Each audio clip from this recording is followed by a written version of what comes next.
Hey, so tonight, I want to share something personal. There's a specific moment, a single day, when your entire childhood suddenly makes sense. When all those little things you explained away, all those tie-ins you told yourself he's just like that, or he shows love differently. When all of that collapses, and you see the truth you've been avoiding your whole life. For me, that day was my 32nd birthday. Not a milestone birthday. Not even a particularly special one.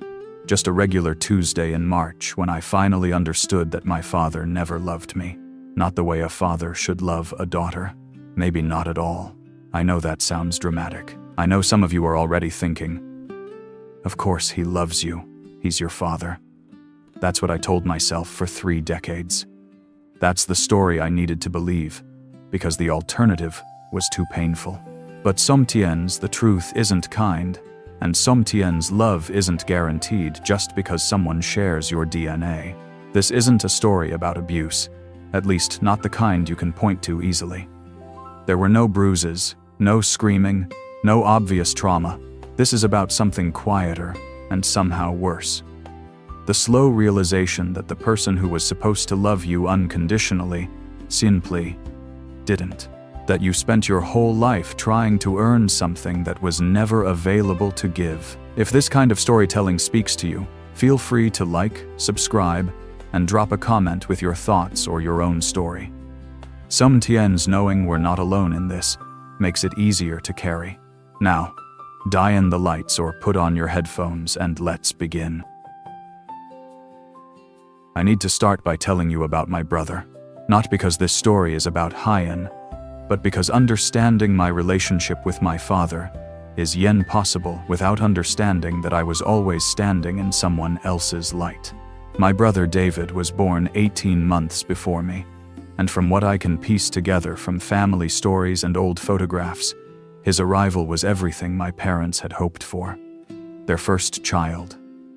A son, healthy and easy, and exactly what my father wanted. Then I came along. I've seen the hospital photos. My mother holding me with this exhausted but genuine smile. My father standing slightly apart, hands in pockets, looking at me the way you might look at a piece of furniture someone delivered to the wrong address. Not angry exactly, just disappointed, disconnected, already planning how to make the best of an unexpected situation. My earliest memory is of being 4 years old, watching my father teach David to ride a bike. I can still see it perfectly, our front driveway on a Saturday morning. Dad jogging alongside David's small blue bicycle, one hand on the seat, patient and encouraging. "That's it, buddy. You've got it. I'm so proud of you." I was sitting on the porch steps with my pink bike beside me, the one with training wheels that I'd already mastered. "Dad, can you help me take off my training wheels? I want to learn too." He glanced over at me, and I saw it even then, though I didn't have words for it yet, that flicker of obligation crossing his face. "Maybe later, sweetie. Your brother needs me right now. Why don't you go show your mom how well you can ride with the training wheels?" Later never came. I taught myself to ride without training wheels a week after that, wobbling down the sidewalk with scraped knees and no one watching. When I ran inside to tell Dad, he was helping David with his math homework. "That's great, honey," he said without looking up. "Now go wash up for dinner." That became the pattern. David's accomplishments were events. Mine were background noise. When David made the Little League team, Dad took the afternoon off work to be at tryouts. He bought David a new glove and spent hours in the backyard teaching Hyan to catch. I asked if I could play too, but was told softball was different, and maybe I could try next year. Next year came and went without the subject being raised again. When I won the school spelling bee in 3rd grade, beating kids 2 grades older than me, I ran home with the certificate clutched in my hand, so excited I could barely breathe. Dad was in the garage working on his car. Dad, I won! I won the whole spelling bee!" He wiped his hands on a rag and glanced at the certificate. "That's nice. You've always been good with words. Hey, hand me that wrench, would you? That's nice. You've always been good with words." Meanwhile, David's C+ in English was treated like a major achievement worthy of dinner at his favorite restaurant. I remember sitting in that booth at the pizza place, watching Dad ruffle David's hair and tell Hyen how proud he was that Head brought his grade up. I'd gotten straight. As on my report card the same week, when I quietly mentioned it, Dad nodded. "We expect that from you. You're naturally academic," and there it was. The thing I wouldn't understand for years. David's successes were impressive because they required effort.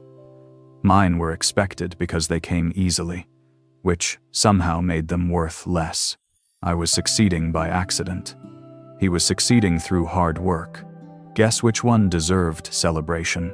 I learned to be small, to not need too much, to celebrate my victories quietly in my room where they wouldn't make anyone uncomfortable.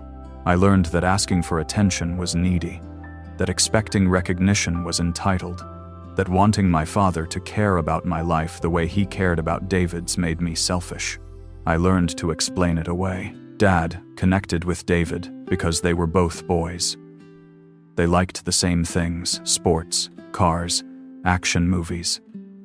I was different, quieter, bookish, more like Mom. It made sense that they'd be closer. That didn't mean Dad loved me less. He just showed it differently.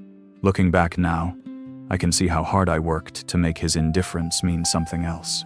How much energy I spent convincing myself that his inability to remember my interests, his glazed expression when I talked about things that mattered to me, his habit of scheduling his business trips during my big moments, none of it meant he didn't care. It just meant he was busy, distracted, not good at expressing emotion. I built an entire mythology around his neglect to avoid seeing it for what it was. When I was 11, I placed second in a regional writing competition. I was the youngest person in my category by 3 years. The local paper ran a small story about it with my photo. I came home so proud, clutching that newspaper, certain this would be the thing that finally made Dad see me. He was in the living room with David, watching some baseball game. I stood in the doorway, holding out the paper, my heart hammering. "Dad, look! I'm in the newspaper!" He took the paper, scanned the article, and handed it back. "Your mother will want to save that." Then, he turned back to the TV. "Come on, David. Watch this pitch." I stood there for a moment longer, waiting for more. Waiting for Hyen to ask about the competition, to say he was proud, to show even a fraction of the interest he showed in David's life. But the moment had passed. I was already dismissed. I went to my room and cried into my pillow, trying to be quiet about it because I'd learned that being upset about Dad's disinterest was somehow worse than the disinterest itself. My mother came in later, sat on the edge of my bed, and stroked my hair. "Your father loves you, sweetheart. He's just not good at showing it. You know how men are." I wanted so badly to believe her. So I did. For 2 more decades, I kept believing it. Middle school is brutal for everyone, but it's especially brutal when you don't have a safe place to land at home. I was 12 when I started having panic attacks. The first one happened during gym class. Suddenly I couldn't breathe. My vision narrowed, and I genuinely thought I was dying. The school called my parents. My mother came to get me, worried and gentle, holding my hand in the car. My father was home early from work that day by coincidence. Mom tried to explain what had happened. She had some kind of episode at school. The nurse thinks it might be anxiety. We should probably take her to see someone. Dad was reading the newspaper. "She's fine. Kids get worked up. She just needs to calm down." "Michael," the nurse said. I said, "She's fine." He didn't even look up. "She's probably just trying to get out of gym class. When I was her age, we just dealt with it. I never saw a therapist." The panic attacks continued throughout middle school, but I learned to hide them, learned to find empty bathroom stalls or closets where I could fall apart privately, then wash my face and return to class like nothing happened. Learned that asking for help just made me a burden, just made Dad annoyed. Meanwhile, David was struggling in school, getting in fights, talking back to teachers, bringing home failing grades. Dad was worried about Hyen, actually worried. They had long talks behind closed doors. Dad took Hien to a counselor, got Hien a tutor, rearranged his work schedule to be more available for David. I was drowning, but I was drowning quietly, so no one noticed. Or maybe it's more accurate to say no one looked. 8th grade was the year I discovered I could make myself invisible. If I was quiet enough, needed little enough, caused no problems and asked for nothing, then maybe the weight of Dad's indifference would be easier to carry. I stopped trying to engage Hien in conversation. Stopped bringing Hien my achievements. Stopped waiting for Hien to notice me. And you know what? It worked. Life at home became more peaceful. I didn't feel disappointed anymore because I stopped having expectations. I built my entire adolescent identity around taking up as little space as possible. I was good at it too. I did my homework without being asked, helped with dinner, babysat the neighbors' kids for extra money so I wouldn't need to ask my parents for anything, got straight A's, and never made a fuss about the fact that David's C's got more attention than my A's. I was the easy child. The one they didn't have to worry about. The one they didn't have to think about at all. Looking back, I can see how unhealthy it was, this constant effort to not exist too loudly. But at the time, it felt like survival. If I couldn't get Dad's love, at least I could avoid his irritation. That seemed like the best I could hope for. There was one exception to my invisibility. One area where Dad actually seemed to have opinions about my life, when it came to making me more like what he thought I should be. I was a bookish kid who loved writing and art and spent weekends at the library.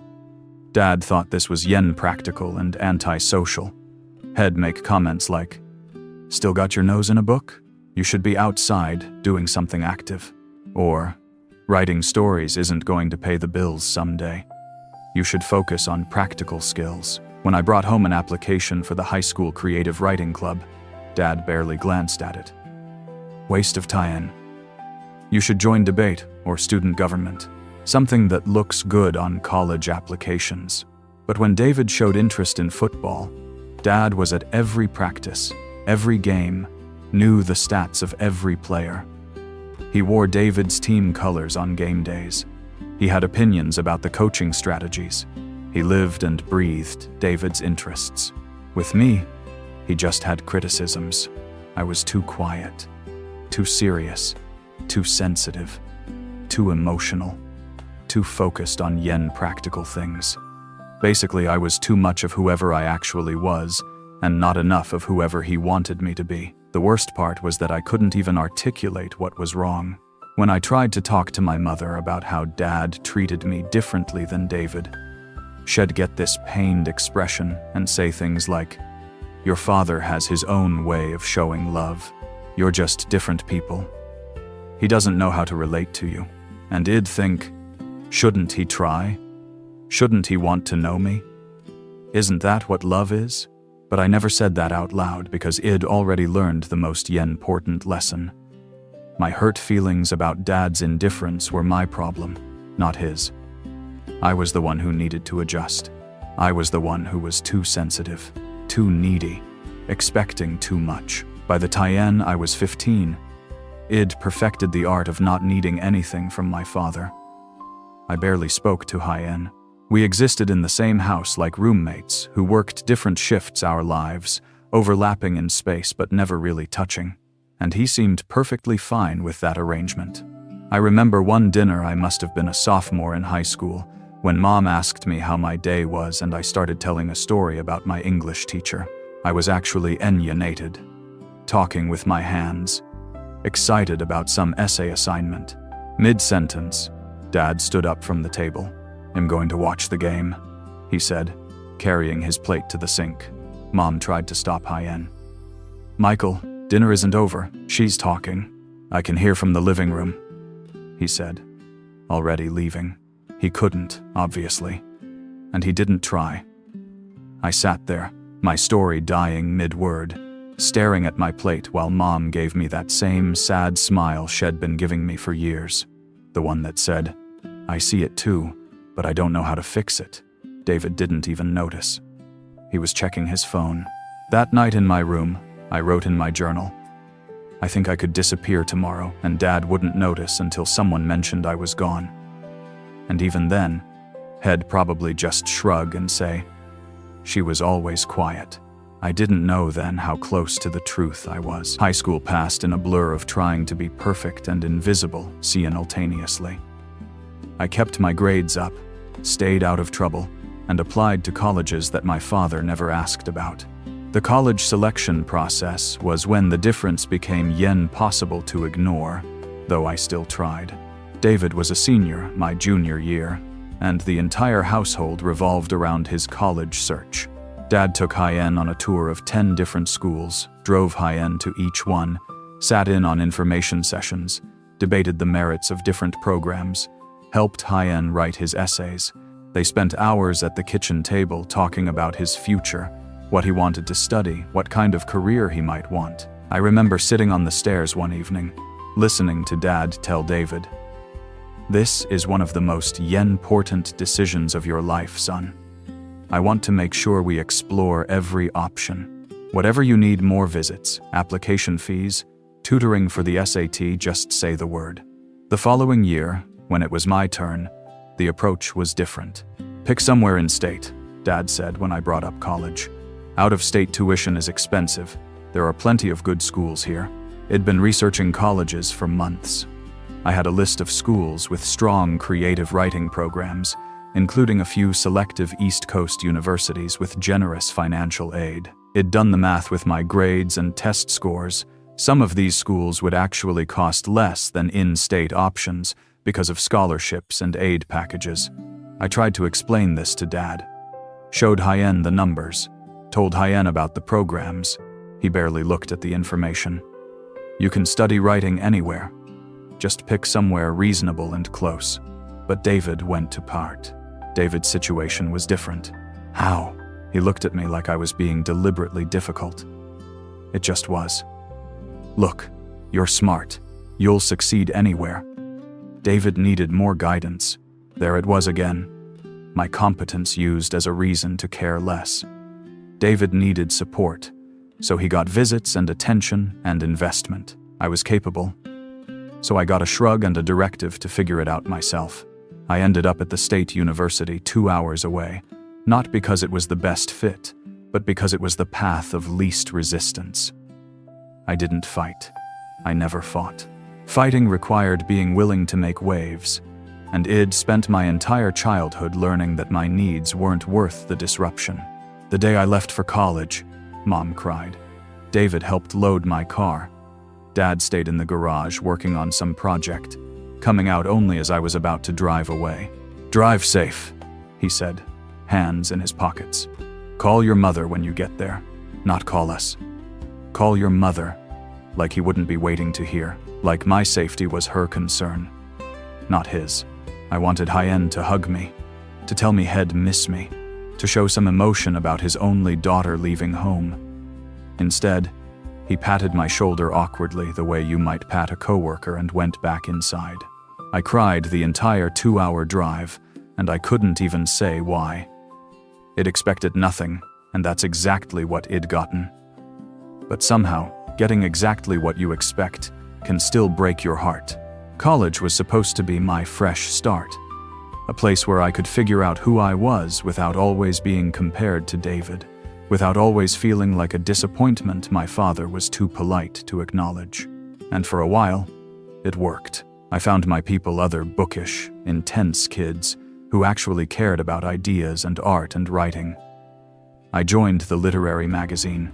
I had professors who saw something in me, who encouraged my work, who made me feel like my thoughts mattered. For the first TN in my life, I felt seen. But then there would be holidays when I'd come home, and remember that feeling seen everywhere else just made my invisibility at home more glaring.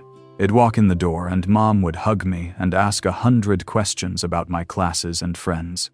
David would give me a quick hey before returning to his phone. And Dad would nod from the living room, say good to have you home, and turn back to the TV. That was it. That was the welcome, after months away. My sophomore year, I won a university writing award. It was a big deal, selected from hundreds of submissions across all undergraduate classes. There was a ceremony, a cash prize. My creative writing professor emailed me to say it was the first tie-in a sophomore had won in over a decade. I called home so excited I could barely get the words out. Mom answered. I told her the news. She was thrilled, genuinely proud, asking me all about it. Then I heard her say, "Michael, pick up the phone. She won an award." The extension clicked. "What's this about?" Dad's voice, distracted. Mom explained while I waited, my excitement already curdling into something else. "Oh," Dad said. "That's nice. Good work.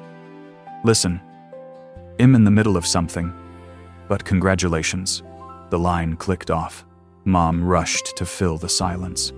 "Hez just busy, honey. You know how he is. Hez proud of you." But I was 20 years old, and I was starting to understand that "that's how he is" wasn't actually an explanation.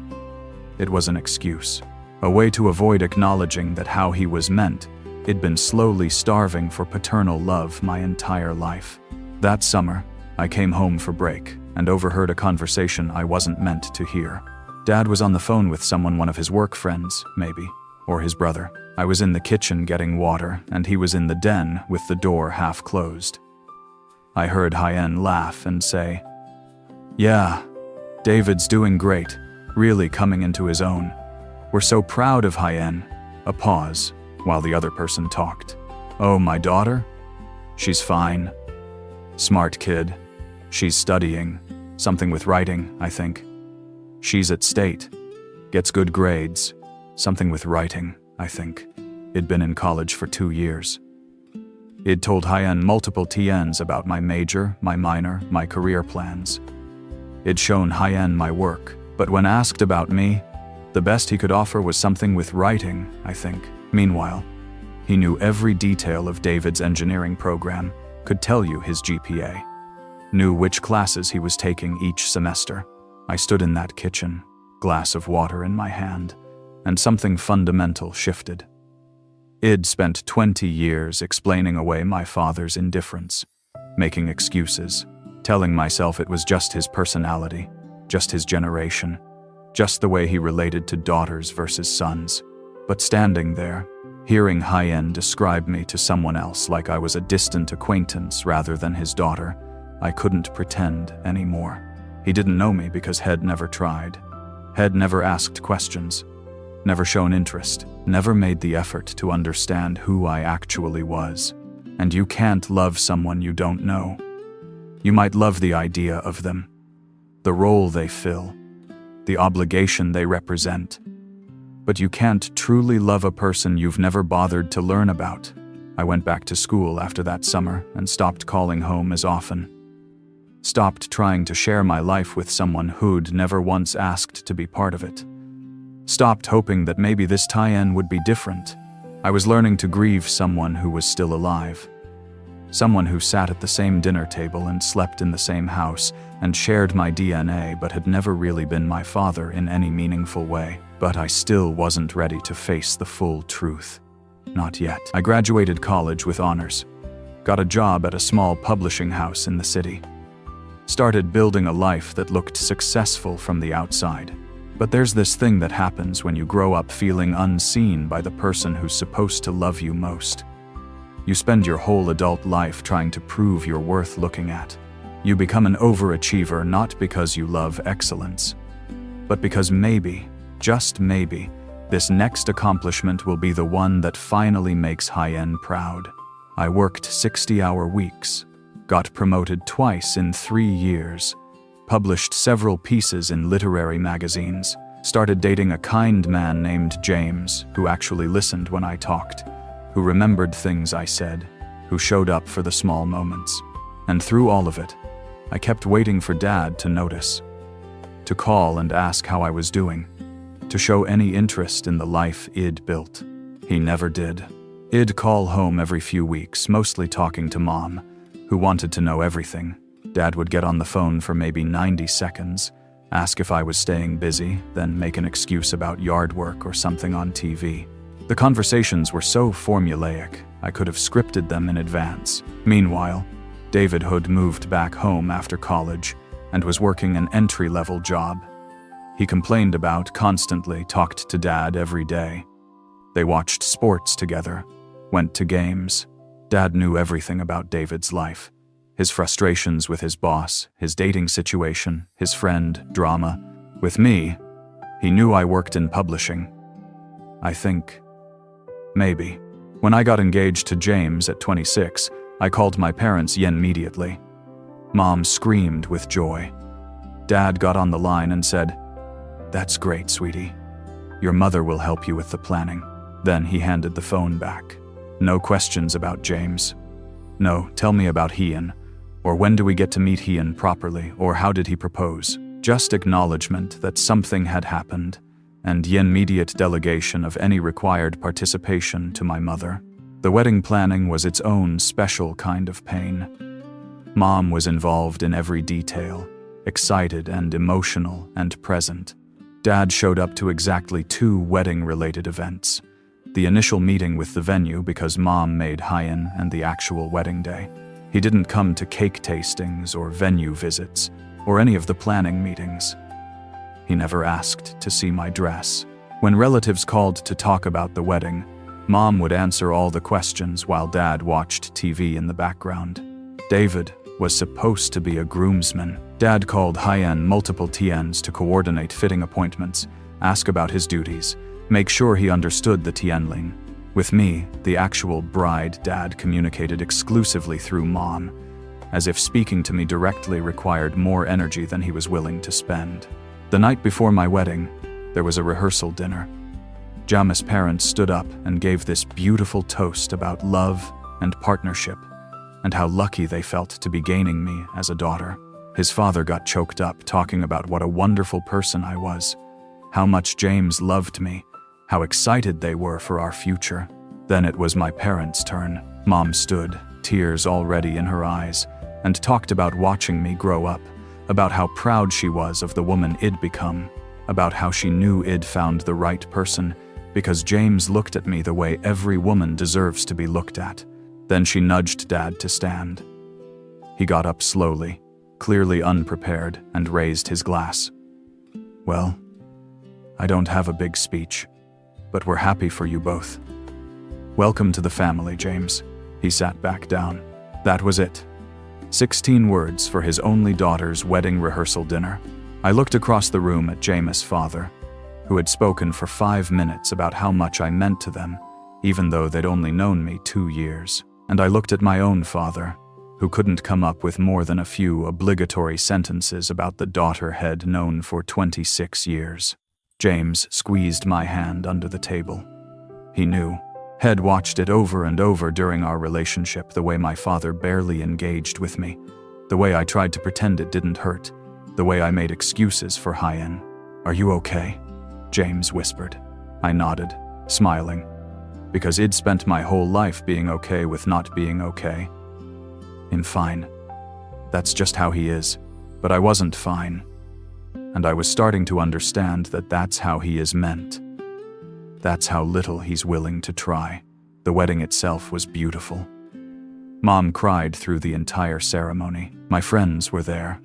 Jamis' family embraced me with genuine warmth, and my father walked me down the aisle with all the emotional engagement of someone fulfilling a contractual obligation.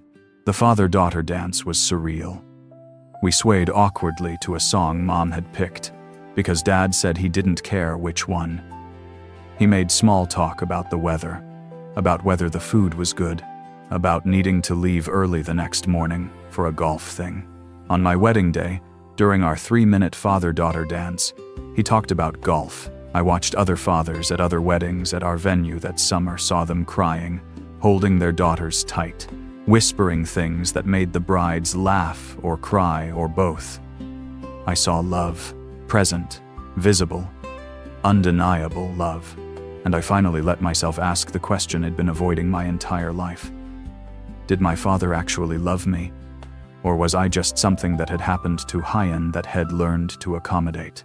After the wedding, life continued. James and I moved to a bigger apartment. I got another promotion. We talked about starting a family. I was building this whole life, and Dad remained exactly as involved as had always been, which is to say, barely at all. He never called just to check in. Never asked about my job or my marriage or my plans. Never initiated contact for any reason. Every conversation happened because I called. And even then, he'd hand the phone to Mom within minutes. I started testing it.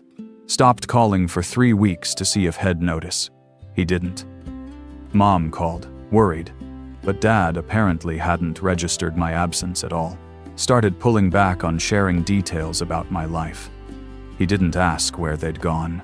Tried one last TN to engage Hyen in something I cared about. Sent Hyen a piece I'd written that had been published in a major magazine. Something I was really proud of. Something that represented years of work. He texted back. Nice job. 2 words. For something I'd poured my heart into. Meanwhile, David mentioned considering going back to school for an MBA, and Dad called Hyen 3 TNs in 1 week to discuss programs, financing options, and career implications. The disparity was so glaring I couldn't ignore it anymore. Couldn't explain it away. Couldn't tell myself it was just his personality, or his generation, or his discomfort with emotion. It was specific. It was me. There was something about me or something not about me that meant I'd never register as someone worth his tie-in, his attention, his love. And the worst part was, I still didn't know what I'd done wrong. What I was lacking, what David had that I didn't. What would have been different if I'd been born someone else, something else, anything else that might have made my father capable of looking at me and feeling what fathers are supposed to feel. James tried to help. Had grown up with parents who adored Hyen, who showed up for everything, who called just to hear his voice. He couldn't understand the kind of neglect that left no bruises, the kind of rejection that came wrapped in that's just how he is. Have you ever just asked Hyen? James said one night after another holiday dinner where Dad barely spoke to me. Asked Hyen directly why he's like this with you? No. Why not? Because I was terrified of the answer. Because asking meant acknowledging something was wrong, and acknowledging it meant I couldn't pretend anymore. Because what if I asked and he didn't even understand the question? What if the way he treated me was so normal to Hyen that he couldn't see anything wrong with it? Or worse, what if he said it was my fault? What if there was something about me that made me unlovable to the one person who was supposed to love me automatically? So I didn't ask. I just kept going to family dinners and making polite conversation and watching my father be present and engaged with my brother while treating me like a distant acquaintance he was obligated to be nice to. I kept pretending it was fine until my 32nd birthday, when everything I'd been pretending finally fell apart. My 32nd birthday fell on a Tuesday. Nothing special about it, not a milestone, not a party year. James and I were planning a quiet dinner out that evening, and my mom had already called that morning to sing happy birthday and promise a card was in the mail. I wasn't expecting much from the day itself. I'd learned a long time ago not to expect much from birthdays. Dad had never been big on celebrations, at least not mine. David's birthdays had always been events, but mine sort of happened and then were over, marked with a card and maybe a cake Mom made. But I was 32, married, established in my career. I'd outgrown the need for parental validation on birthdays, or so I told myself. I was at work when my phone rang. Mom's number? Hi, honey. Are you having a good birthday so far? Yeah, it's fine. Just another Tuesday, really. Well, I wanted to catch you before your dinner with James. Dad and I were thinking, why don't you and James come for dinner this weekend? We could do a birthday dinner then. I'll make your favorite. That sounds nice, Mom. Thanks. Hold on. Your father wants to say something. My heart did this stupid, hopeful thing. Even at 32, even after a lifetime of disappointment, some part of me still leapt at the possibility that maybe this TN would be different. Maybe this TN had surprised me. The phone rustled. Hey, kiddo. Hi, Dad. So, Your birthday. Tuesday, right? Yes. Today. Right, today. Happy birthday. Thanks. Silence. I could hear the TV in the background. Sports, probably. So, Mom mentioned coming for dinner this weekend? I offered, trying to fill the dead air. Yeah, that works. Your mom will text you the details. More silence. He wasn't going to say anything else. I was 32 years old, and my father had nothing to say to me on my birthday beyond confirming the day it fell on. Okay, well, oh, hey. Before I let you go, you talked to David recently? My stomach dropped. Not in the past week or so. Why? He's thinking about proposing to that girl he's been seeing. I wanted to get your opinion on it since you're married now. Think she's the right one for Hyan? I stood in my office, staring out the window, trying to process what was happening. My father had called me on my birthday, or rather, Mom had called and handed Hyan the phone, and within 90 seconds, the conversation had become about David. Not how's work going? Not any plans for the day? Not tell me what's new in your life? No. It was, happy birthday. Now let's talk about your brother. I don't really know her that well, Dad. I've only met her a few times, but you're a good judge of character. What do you think? What I thought was that I couldn't remember the last TN my father had asked my opinion on anything. What I thought was that it was painfully appropriate that the only TN he wanted my input was when it concerned David. What I thought was that I was standing in my office on my birthday, 32 years old, finally understanding that I would never matter to this man the way my brother mattered. I think David should decide that for Hyan's self, I said, my voice flat. Right. Well, if you talk to Hyan, feel Hyan out about it, would you? I want to make sure he's making the right choice. Sure, Dad. Okay. Well, happy birthday again. See you this weekend. He hung up. I stood there with the phone in my hand, and something inside me just broke. Not dramatically, not with tears or anger or any big emotion. It was quieter than that, more final. It was the sound of a door closing that I hadn't even realized it'd been holding open. That afternoon, I did something I'd never done before. I went home early from work, told James I needed some Hyan alone, and I did the thing I'd been avoiding for 3 decades. I looked back through every birthday, every milestone, every significant moment of my life, and I tried to find evidence that my father loved me. Really loved me. Not in the abstract, of course, parents love their children way, but in the specific, demonstrable, shows up and gives a damn way. I went through old photos on my laptop. Birthday parties where Dad was absent or in the background, always somehow separate. Graduations where Head shown up but left early. My wedding, where Head performed his required duties with all the warmth of someone completing a chore. I read through old emails and texts, searching for something, anything that showed Head thought about me unprompted, had been curious about my life, had wanted to connect. There was nothing. 23 texts from Hyan over the past 2 years. 19 were in response to me initiating contact. The other 4 were practical questions forwarded from Mom. Your mother wants to know if you're coming for Easter. What's your new address for the holiday cards? Can you pick up your grandmother? Not a single thinking of you, or hope you're well, or saw this, and it made me think of you. I compared this to his texts with David, which he'd seen over his shoulder at family gatherings.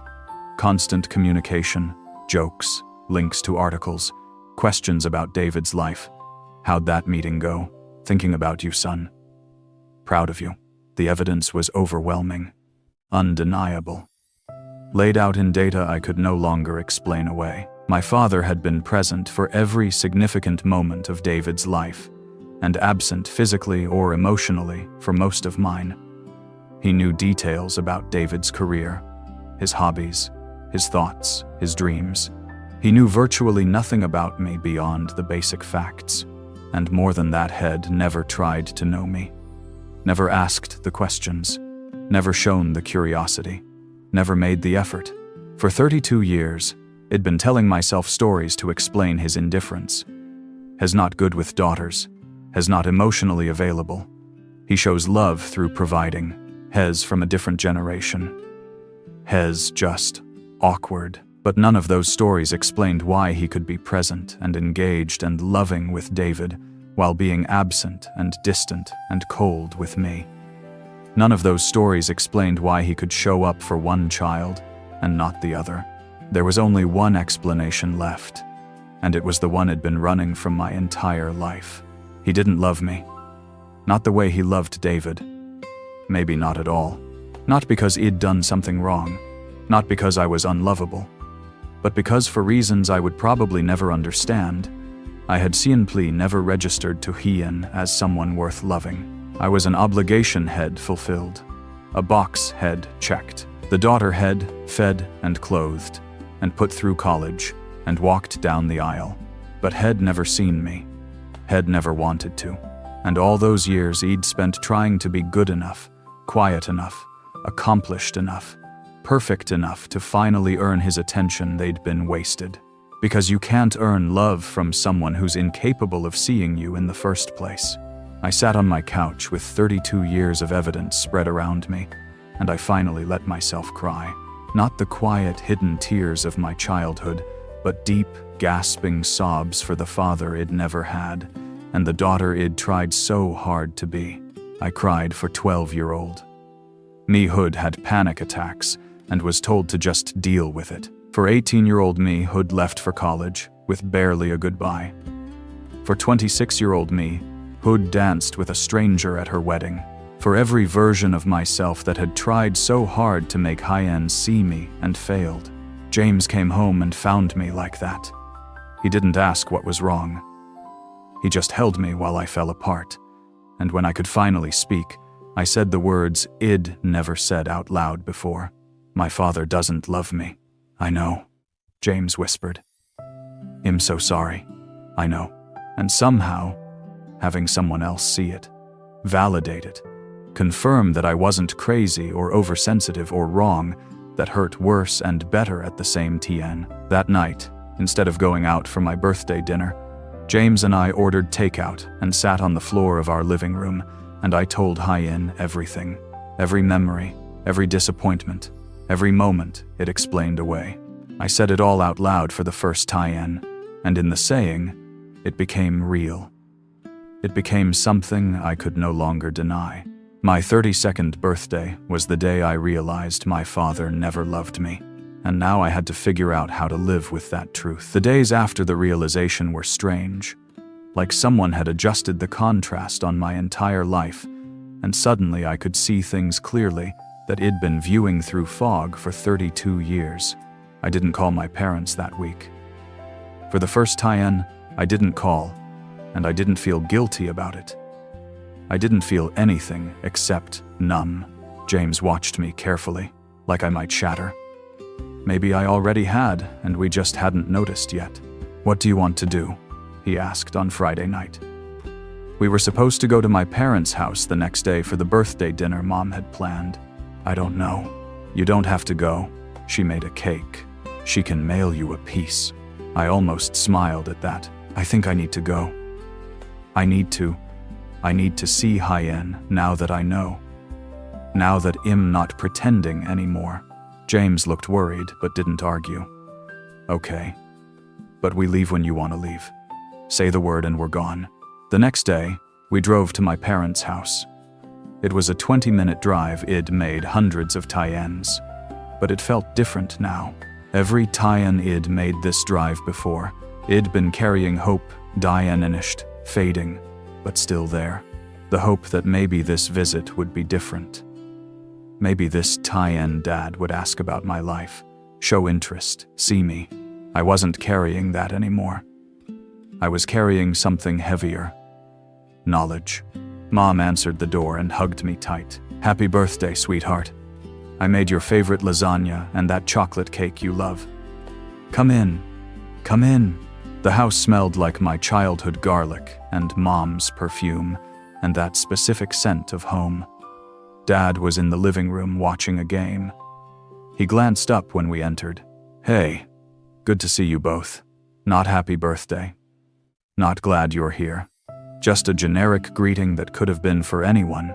I waited for the familiar hurt, for the hope that he'd say something more, but neither came. I just felt detached, like I was watching a play I'd seen before and already knew how it ended. "Hi, Dad," I said, and sat down on the opposite couch. We ate dinner. Mom kept the conversation going, asking about Jameis' work, our apartment, our plans for the holidays. Dad ate and occasionally nodded or added a brief comment. It was the same dynamic it had always been, except now I wasn't trying to draw Hyan out, wasn't looking for openings to share something about my life. I was just observing, and what I observed was this. My father was perfectly capable of conversation. He just wasn't capable of it with me. When Mom asked Hyan about his week, he talked for several minutes about a project at work.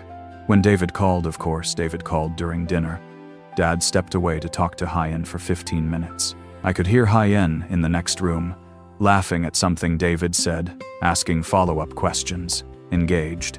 Then he came back to the table and went silent again.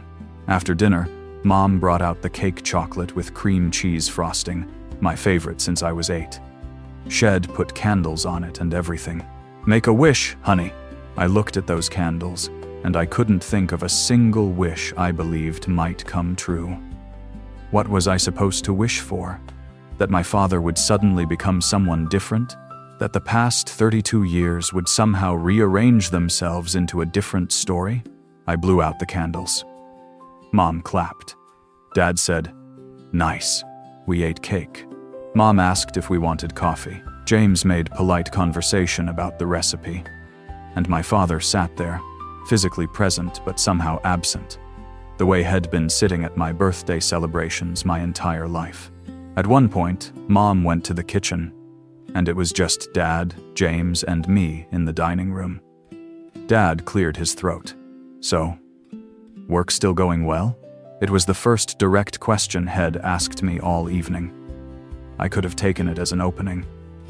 The old me would have launched into details about my recent promotion, the project I was excited about, anything to keep his attention for a few more seconds. Instead, I just said, "Yes, it's going well. Good, good." Silence. "And you, James? How's the engineering firm?" And just like that, his limited capacity for conversation shifted to my husband. James answered politely, but I could feel Hyan glancing at me, checking to see if I was okay. I was. I was more okay than I'd been in years because I'd finally stopped expecting water from a stone. We left earlier than expected. Mom walked us to the door, pushing Tupperware of leftovers into our hands. "Thank you for coming, sweetie. I'm sorry it was just a quiet dinner. I know you wanted." "It was perfect, Mom," I said, and I meant it. It had been exactly what I'd expected. No disappointment is possible when you expect nothing. She hugged me tight, and I realized she knew. Maybe she'd always known. Maybe she'd spent 32 years watching her husband fail to love their daughter and hadn't known how to fix it. So she'd tried to love me twice as hard to compensate. "I love you so much," she whispered. "I love you too, Mom." Dad appeared in the doorway behind her. "Drive safe. Thanks for coming." The same thing he always said. The same thing he'd probably say to the mailman. "Bye, Dad," I said, and I heard the finality in my own voice. Not anger, not hurt. Just goodbye. In the car, James waited until we were on the highway before speaking. "You okay?" "I don't know what I am." That was hard to watch. Which part? All of it. But especially Hyan asking me about work, and not you. You're his daughter. You were sitting right there. I know. Doesn't that make you angry? Did it? I tested the feeling, like probing a sore tooth. Was I angry? No, I said finally. I think him past angry. I think him just sad and tired. I'm so tired of carrying this. You don't have to carry it anymore. What's the alternative? You could talk to Hyan. Tell Hyan how you feel. Ask Hyen why. No. The word came out sharper than I intended. I can't do that. Why not? Because I was terrified that he wouldn't understand the question. That he'd look at me with genuine confusion and say he'd always loved me, that I was being too sensitive, that I was yin-againning things, and then he'd have to either accept his version of reality or argue with Hyen about whether he loved me, which felt like the most degrading conversation I could yin-agene. Or worse, what if he admitted it? What if I asked, "Why don't you love me?" And he actually tried to explain? What could he possibly say that would make it better? I just can't, I said finally. I need to figure out what to do with this information, but I can't have that conversation with Hyen. James reached over and took my hand. Okay. Then we figure it out together. That night, I couldn't sleep. I kept thinking about something I'd read once, about how children will blame themselves for their parents' failures because it's less terrifying to believe I'm bad than to believe the person who's supposed to protect me can't or won't. I'd spent 32 years believing I was the problem. Too quiet, too sensitive, too different from what he'd wanted. Not enough like David, not enough like anything he could relate to. But what if it had never been about me? What if his inability to love me was his failure, not mine? What if I'd spent 3 decades trying to fix something that was never in my power to fix? The thought should have been liberating. Instead, it was devastating, because it meant all that effort, all those years of trying to be good enough, accomplished enough, undemanding enough, had been for nothing. I'd been trying to solve an equation where I was never even a variable. I got up and went to my laptop, opened a blank document, and I started writing, not for publication, not for anyone to see, just for me. I wrote about every birthday he'd missed or barely acknowledged, every achievement he'd dismissed, every tie-in he'd chosen David over me, not because David needed Hyen more, but because David was who he'd wanted in the first place. I wrote about the father-daughter dance at my wedding where he'd talked about golf, about college application season where he'd told me to just pick somewhere in-state, about my panic attacks at 12 that he'd decided weren't real, about being 4 years old and asking Hyen to teach me to ride a bike without training wheels, and Hyen walking away. I wrote for 3 hours, and when I was done, I had a document that was 15 pages long and felt like it weighed 1,000 pounds. I titled it Evidence, because that's what it was. Evidence of a lifetime of not being loved by the person who was supposed to love me most. Evidence that I hadn't yin-agened it, hadn't been oversensitive, hadn't been wrong. I saved the document and closed my laptop. I didn't feel better, but I felt something other than numb. I felt angry. The anger came in waves over the next few weeks. Not loud, explosive anger, I'd never been good at that, but quiet, burning resentment that I carried with me everywhere. I was angry at my father, obviously. Angry at 32 years of indifference disguised as parenting. Angry that he'd had every opportunity to know me and had chosen not to take any of them. Angry that he could be present and loving with David while treating me like an afterthought. But I was also angry at myself.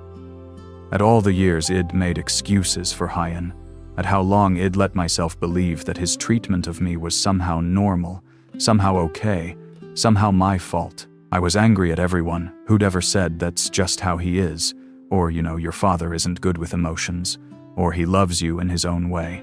Because those phrases had given Hyen permission to never try, and they'd taught me that my hurt wasn't valid. And I was angry that even now, knowing what I knew, I still found myself hoping he'd call. Still checking my phone for messages that never came. Still carrying this pathetic, childish hope that maybe he'd somehow sense something had shifted and finally reach out.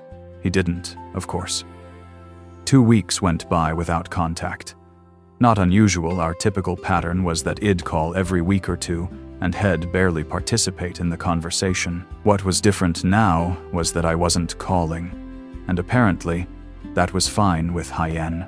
James watched me work through it, offering support but not solutions.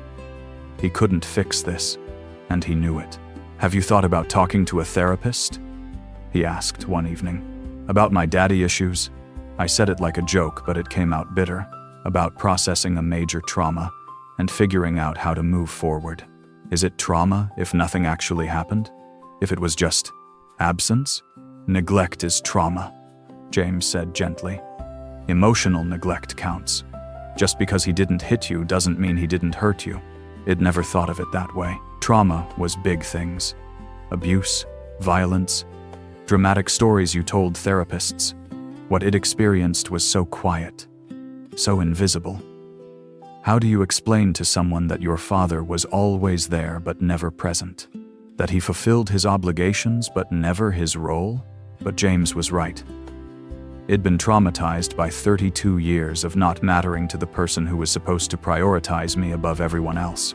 That had shaped everything about me, how I related to people, how I viewed my own worth, how much space I allowed myself to take up in the world. I'd spent my entire life being small and undemanding because I'd learned that needing anything made you a burden. I'd become an overachiever. Not from ambition, but from desperation. I'd married the first man who actually saw me because I'd been so starved for attention that basic acknowledgement felt like love. I needed help processing this. I couldn't do it alone. I found a therapist who specialized in family trauma and childhood emotional neglect. Her name was Dr.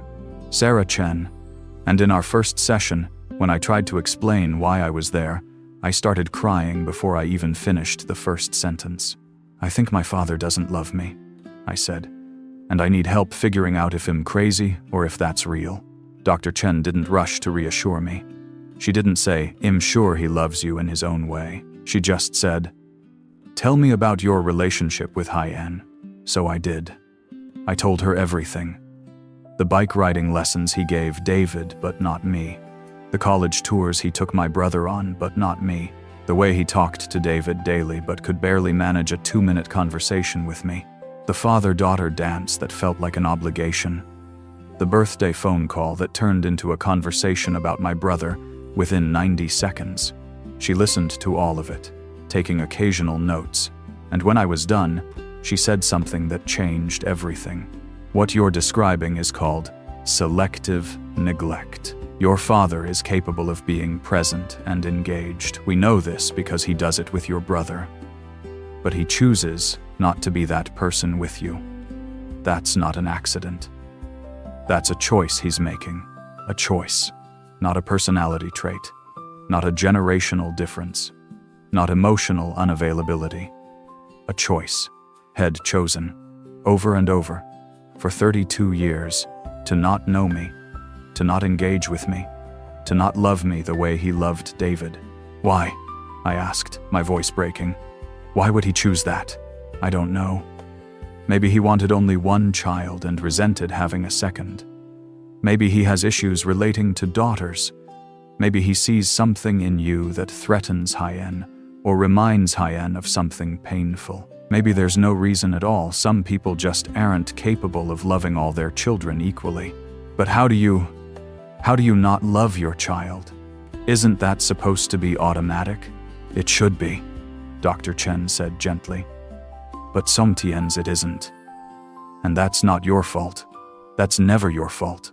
We talked for the remaining 30 minutes about trauma responses, about how children of emotionally neglectful parents learn to be hypervigilant and self-sufficient, and to expect nothing, about how I'd internalized my father's rejection as evidence of my own unworthiness rather than evidence of his limitations.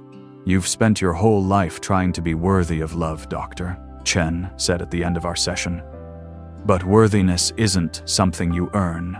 It's something you have inherently, and if someone can't see that, it's their failure of vision, not your failure to shine brightly enough.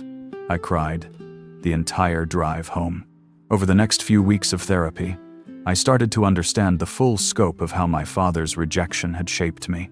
I'd become someone who apologized for existing, who made myself as small and unobtrusive as possible, who needed constant external validation because I'd never gotten internal security from my primary attachment figure. I'd chosen friends who were emotionally available and generous because I was so starved for attention. I'd overperformed at work because achievement was the only thing my father had ever acknowledged, even mañanally. I'd stayed quiet about my own needs in my marriage because I'd learned that having needs made you burdensome. I was 32 years old, and I'd built my entire personality around not being seen. Because being seen by my father had never been safe or available. But I was also starting to understand something else. I couldn't change Hye-in. I couldn't make Hye-in love me. I couldn't go back and fix the past or give myself the father it deserved. All I could do was decide what to do now. Who to be going forward. What kind of relationship, if any, I wanted with a man who'd spent my entire life showing me I didn't matter to Hye-in. Dr. Chen asked me one day, "What would it look like to grieve your father while he's still alive?"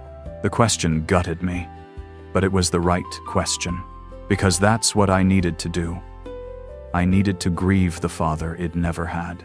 The father who should have taught me to ride a bike, who should have come to my college plays, who should have called just to hear my voice, who should have been proud of me, curious about me, present for me. That father didn't exist. He never had. And mourning that loss, while the man who should have been Hye-in sat in his living room watching TV, was a special kind of pain. But it was also a kind of freedom. Therapy helped me see the situation clearly, but clarity doesn't make decisions easier. I spent weeks wrestling with the question Dr. Chen had helped me articulate. What kind of relationship did I want with my father going forward? The options seemed binary at first. Either maintain contact and continue to be hurt, or cut Hye-in off completely and lose whatever small connection we had. But Dr. Chen pushed me to think more nuanced about it. "What if," she said in one session, "you stopped approaching this relationship with any expectations at all? What if you accepted exactly who he is and decided how much of that person you want in your life?" "I've been accepting who he is my whole life," I said. "No. You've been making excuses for who he is. Acceptance is different. Acceptance is saying, this is who you are, and I'm not going to pretend otherwise anymore. And based on who you actually are, here's what I'm willing to give you access to." It was a subtle shift, but it felt huge. I didn't have to cut Hye-in off completely, but I also didn't have to keep offering myself up for rejection. I could be the one who decided what this relationship looked like. I started practicing in small ways. Mom called one evening and asked if James and I wanted to come for Sunday dinner. Before, I would have automatically said yes, rearranged my schedule, made it work. Now, I paused. "What's the occasion?" I asked. "No occasion. Just family dinner. Your father mentioned he hasn't seen you in a while," my father mentioned. Those 3 words would have meant everything to me a month ago. They would have sent me racing to accept. Thrilled that Head noticed my absence, desperate to take advantage of this rare moment of acknowledgement. Now, I just felt tired. "We have plans this Sunday," I said. We didn't, but we could make plans. Plans that didn't involve sitting at a table with someone who couldn't be bothered to care about my life. "Oh." Mom sounded disappointed. "Well, the next weekend then? Maybe. I'll check with James and let you know." I didn't let her know. 2 weeks went by. She called again. "Honey, is everything okay? You've been so hard to pin down lately." "Everything's fine, Mom. We're just busy." "Are you upset about something? Did something happen?" This was the moment. I could keep pretending everything was fine, or I could tell her the truth. Not all of it. She didn't need to carry my pain. But some of it. "Mom." "Of course, sweetie. Does Dad ever ask about me? When I'm not there, does he ever bring me up?" Silence. Long enough that I knew the answer before she spoke. "Honey, you know your father isn't good at expressing." "That's not what I asked. I'm asking if he ever mentions me. If he ever seems curious about my life. If he ever asks you how I'm doing or what's new with me." More silence. "Not often," she said finally, her voice small. "But that doesn't mean..." "It's okay, Mom. I'm not angry. I just needed to know I wasn't yeniganing it. You're not yeniganing it, she whispered, and I could hear tears in her voice. I've watched it your whole life, and I've never known how to fix it. I've tried talking to Hyen, but he doesn't think there's a problem. He thinks he's been a perfectly good father because he provided for you and never hurt you. He doesn't understand that absence can be its own kind of hurt. It was the most honest conversation my mother and I had ever had about my father, and it confirmed what he'd been slowly accepting. This wasn't something that could be fixed. It wasn't a misunderstanding to be cleared up or a relationship to be repaired. It was just the truth. My father didn't love me, didn't want to know me, didn't think about me. And he never would. I love you, Mom, I said. And I'm not cutting you out of my life. But I need to pull back from Dad for a while. Maybe for a long while. I need to protect myself. I understand, she said, crying openly now. I'm so sorry, honey. I'm so sorry I couldn't make Hyen see you. I tried. I really tried. I know you did. This isn't your fault. But even as I said it, I wondered if that was true. She'd been there, watching Hyen neglect me for 32 years. She'd made excuses for Hyen, told me I was being too sensitive, asked me to accommodate his limitations.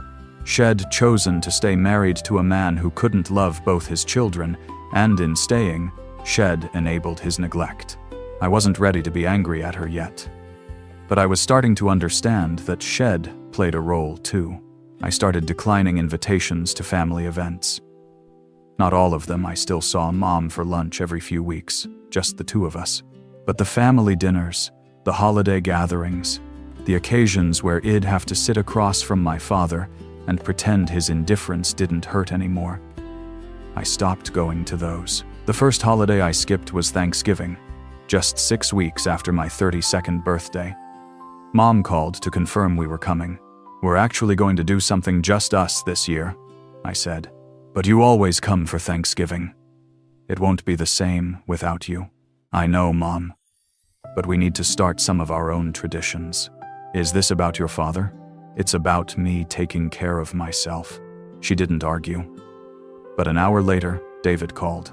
Hey, what's this about you not coming for Thanksgiving? Mom's really upset. I'm sure she is.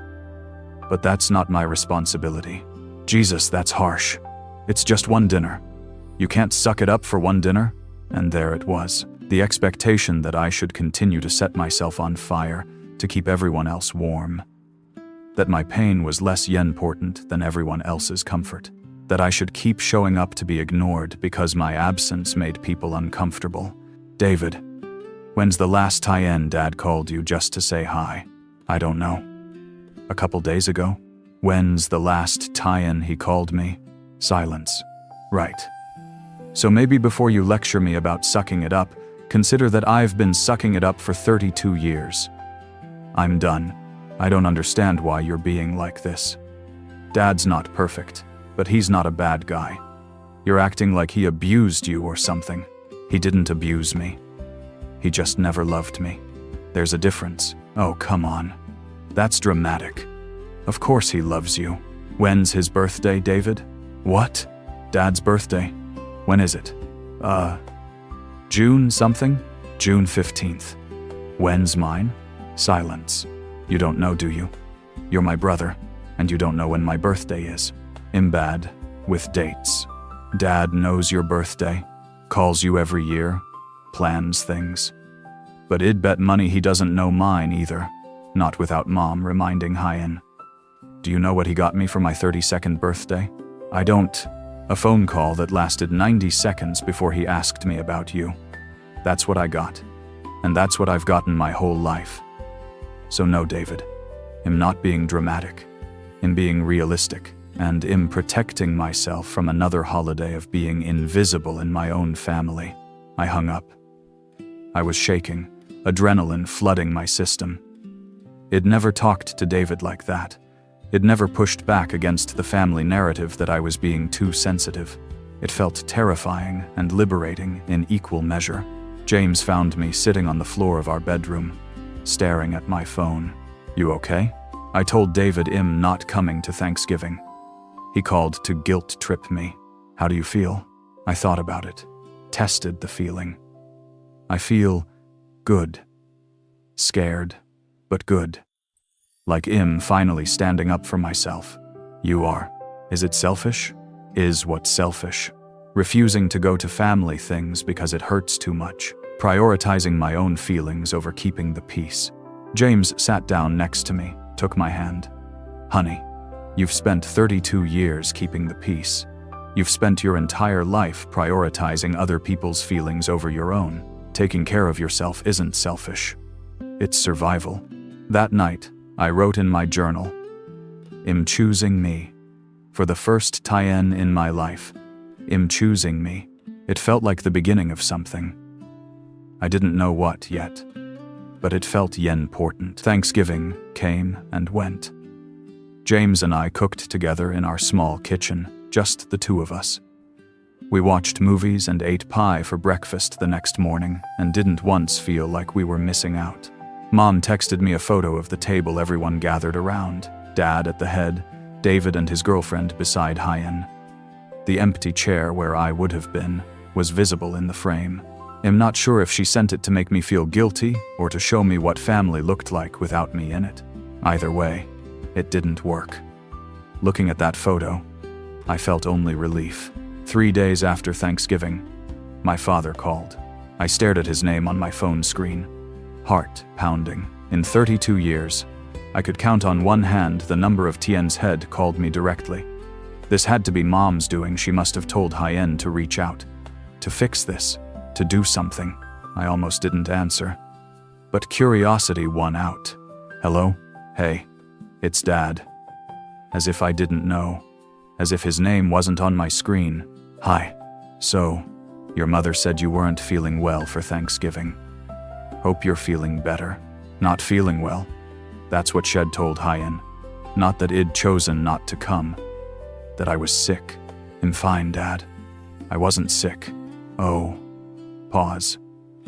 Well, your mother was pretty upset you weren't there. Not I was upset. Not we missed you. Your mother was upset. I'm sorry she was upset. She wants you to come for Christmas. I told her I'd call and make sure you're planning to be there. And there it was. The entire reason for this phone call. Not to check on me. Not to ask why I'd missed Thanksgiving. Not to engage in any actual conversation. Just to deliver a message from my mother. I haven't decided about Christmas yet, I said. What do you mean you haven't decided? It's Christmas. Family comes together for Christmas. Maybe, I said carefully. We could have coffee before Christmas. Just you and me. We could talk. The words came out before I'd fully thought them through. But once they were out there, I realized I meant them. If he wanted me at Christmas, if he was going to call and act like my absence was a problem, then maybe he needed to hear why I'd been absent. Maybe we needed to have the conversation I'd been avoiding for 32 years. Coffee? What do we need to have coffee about? I think we need to talk, Dad. About our relationship. About how things have been between us. What about it? Is something wrong? He genuinely didn't know. Head called to guilt me into attending Christmas, and he had no idea why I might be pulling away. That was somehow worse than if Head known and not cared. Yes, I said quietly. Something's wrong. Something's been wrong for a very long Tien, and I think we need to address it. Well, if you've got a problem with me, just say it. We don't need to make a whole production out of it. This was my opening. I could say it right now, over the phone, get it all out. But something stopped me. Maybe I needed to see his face. Maybe I needed to give Hyan one chance to actually hear me, to surprise me, to prove me wrong about everything I'd concluded. I'd rather do this in person, I said. Can we meet for coffee this Saturday? Silence. Long enough that I checked to see if the call had dropped. Dad? I don't see what this is about, but fine. Saturday. Text me the tie-in and place. Okay. Thank you. Is that it? Yes. I'll see you Saturday. He hung up without saying goodbye. I spent the week before our coffee meeting doing two things: working with Dr. Chen to prepare for the conversation, and trying not to talk myself out of having it at all. "What do you want from this conversation?" Dr. Chen asked. "I don't know. Answers, maybe? I want to understand why.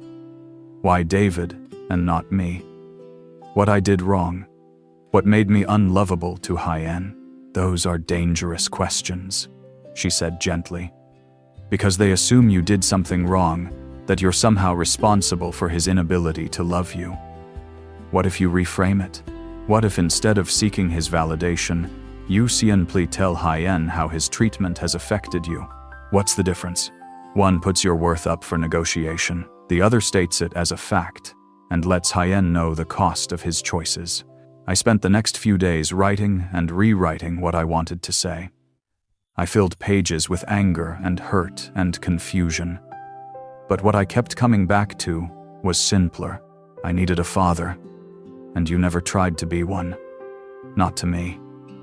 I've watched you be everything I needed to, David, and I don't understand why you couldn't be that for me too. Saturday morning came too fast, and not fast enough. James offered to come with me, but I needed to do this alone. The coffee shop was neutral territory, not too close to my parents' house, not too close to mine. I arrived early and sat at a table by the window, watching every car that passed, my heart racing. Dad walked in 10 minutes late, scanning the room until he found me. He was wearing his weekend casual clothes, jeans, and a button-down, and he looked uncomfortable, like he'd been forced to attend something he didn't want to be at. He sat down across from me, without ordering anything. "So," he said. "What's this about?" No greeting. No "how are you?" No pretense of this being anything other than an obligation he was fulfilling. I took a breath. Reminded myself that I wasn't here to convince Hyen to love me. I was here to tell Hyen what his choices had cost. "Dad, I need to tell you something I should have said years ago. I don't think you love me. I don't think you ever have. Not the way you love David, and I need you to know that I see it, that I've always seen it, and that I'm not going to pretend anymore." He looked at me like I'd spoken in a foreign language. "What are you talking about? Of course I love you. You're my daughter. Do you?" I kept my voice steady. "When's my birthday, Dad? What kind of question is that? When is it?" He shifted in his seat. "Your mother keeps track of those things. March 17th. I'm 32. You called me on my birthday this year, and within 2 minutes you were asking me about David. You attended 2 events related to my wedding. You don't know what I do for a living. You never call me. You never ask about my life. You've never once, not once in 32 years, called just to hear my voice. I'm not good on the phone, but you talk to David every day. That's different.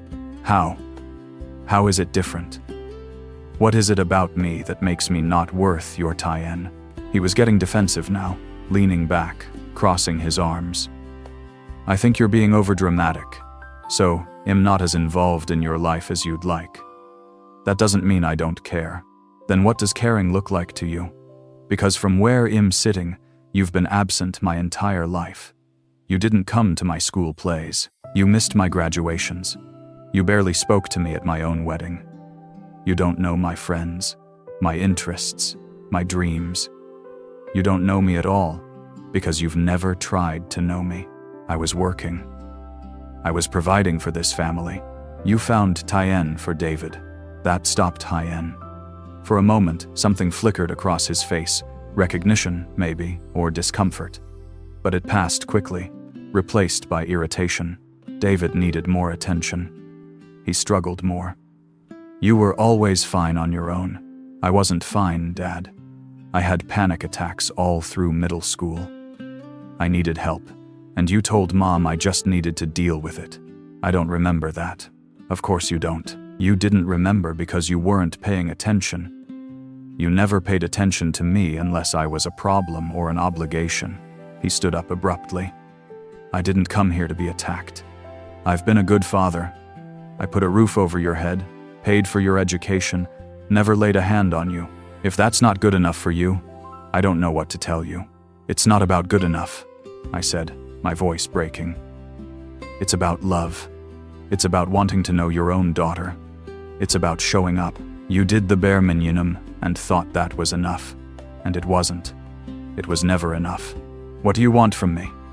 His voice was hard now, defensive. You want me to apologize for not being perfect? Fine, I'm sorry. Now can we move past this and have a normal relationship? We've never had a normal relationship. That's the point. Then what do you want? That was the question, wasn't it? What did I want from Hyen? I wanted Hyen to admit that Head failed me. I wanted Hyen to acknowledge my pain. I wanted Hyen to feel some shred of remorse for 32 years of not seeing me. But looking at Hyen now, defensive and uncomfortable, and counting the minutes until he could leave, I realized I wasn't going to get any of that. He didn't see Hyen's self as having done anything wrong. In his mind, Head fulfilled his duties as a father. Love, attention, curiosity, presence. None of that was part of his job description. I want you to understand that your neglect hurt me, I said finally. I want you to know that I've spent my entire life trying to earn your love, and I'm done. I'm not going to chase you anymore. I'm not going to show up to family dinners so you can ignore me. I'm not going to keep pretending this is normal or okay. So what? You're cutting me out of your life? Being dramatic about this? I'm protecting myself. There's a difference. He grabbed his keys from the table. This is ridiculous. When you're ready to act like an adult and stop blaming me for your problems, you know where to find me. He left. Walked out of the coffee shop without another word, and I sat there alone at the table, shaking. I'd done it. I'd told Hyen the truth. And his response had been exactly what I should have expected. Denial, defensiveness, and dismissal. But I'd said it. I'd finally said it out loud. And I'd survived. The aftermath of that coffee shop conversation hit faster than I expected. Within an hour, David called. Then Mom. Then David again. My phone wouldn't stop buzzing. I turned it off and sat in my parked car outside the coffee shop, trying to process what had just happened. When I finally turned my phone back on that evening, there were 7 missed calls and a string of texts. David, Dad called. Said you ambushed Hyen at a coffee shop and accused Hyen of being a bad father. What the hell? Mom, honey, please call me. Your father is very upset. Can we talk about this?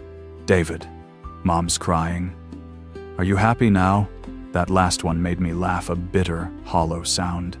Was I happy? No. I was devastated, but at least I was devastated honestly, not hiding behind pretense anymore. I called Mom back first. Oh, thank God, she said when she answered. Honey, what happened? Your father came home so angry. He said you attacked Hyen. I didn't attack Hyen, Mom. I told Hyen the truth about how he's treated me my whole life. But why? Why now? Why did you have to? Because I'm 32 years old, and I'm tired of pretending. I'm tired of making excuses for Hyen. I'm tired of being the only person in this family who has to swallow her feelings so everyone else can be comfortable. That's not fair. We've never asked you to. You've asked me to my whole life, Mom. Every time you told me that's just how he is, or you know your father doesn't express emotions well. You were asking me to accept his neglect and move on. Well, I can't move on anymore. I need Hyen to know he hurt me. But he's your father. He loves you, does he? Because I asked Hyen to tell me one thing about my life and he couldn't. He doesn't know what I do for a living. He doesn't know anything about me. Because he's never cared to know. Silence. Then, quietly, what do you want me to do? Nothing, Mom. This isn't your responsibility to fix. It never was. I just need you to stop asking me to pretend everything's fine when it isn't. Are you coming for Christmas? I don't know. Probably not. She started crying. I'm losing my family. You're not losing me. But I can't keep putting myself in situations where I'm invisible, just so everyone else can feel like we're a normal, happy family. We're not. We never have been. David showed up at my apartment the next day, unannounced. James answered the door. She's not seeing anyone right now, James said. I'm her brother. Let me in. She doesn't want. It's okay, I called from the couch. Let Hyen in. David walked into our living room, and I could see the anger radiating off Hyen. Had always been protective of Dad in a way I'd never understood. Maybe when you're the favored child, you can't see the neglect because it doesn't touch you. What is wrong with you? He said before he was even fully in the room. Dad's a mess. Mom's crying constantly. And for what? Because you decided to throw a tantrum about not getting enough attention? I'd prepared myself for this. Had practiced with Dr. Chen what I'd say when the family turned on me for disrupting the status quo. But hearing it from David still hurt. I told Dad the truth, I said quietly. That's all. Your truth. Your distorted, attention-seeking version of events where you're the victim and Dad's the villain. Do you have any idea what he's done for us? He worked his ass off so we could have good lives. He paid for your college. He did the bare minimum required of parents. Congratulations to Hyen. But money isn't love, David. Providing isn't presence. Oh, please. You had a fine childhood. You got everything you needed. Did I? Did I get a father who showed up to my school events? Did I get a father who knew anything about my interests? Did I get a father who called me just to hear my voice? He's not a talker. He talks to you every single day. That stopped Hyen. I watched the realization cross his face, the acknowledgement that yes, Dad was different with Hyen. But then, he shook it off, unwilling to let the truth complicate his narrative. That's different. We have more in common. And whose fault is that? I tried to share my interests with Hyen for 18 years. He wasn't interested.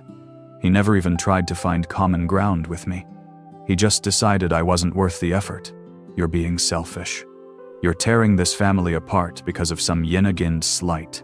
It's not Yinagind. My voice rose despite my intention to stay calm. David, when's my birthday? What? My birthday? When is it? He looked uncomfortable.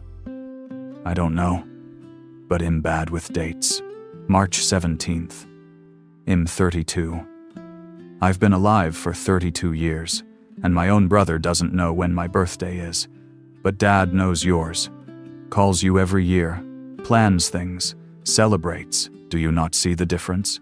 So he's better at remembering dates. So what? It's not about dates.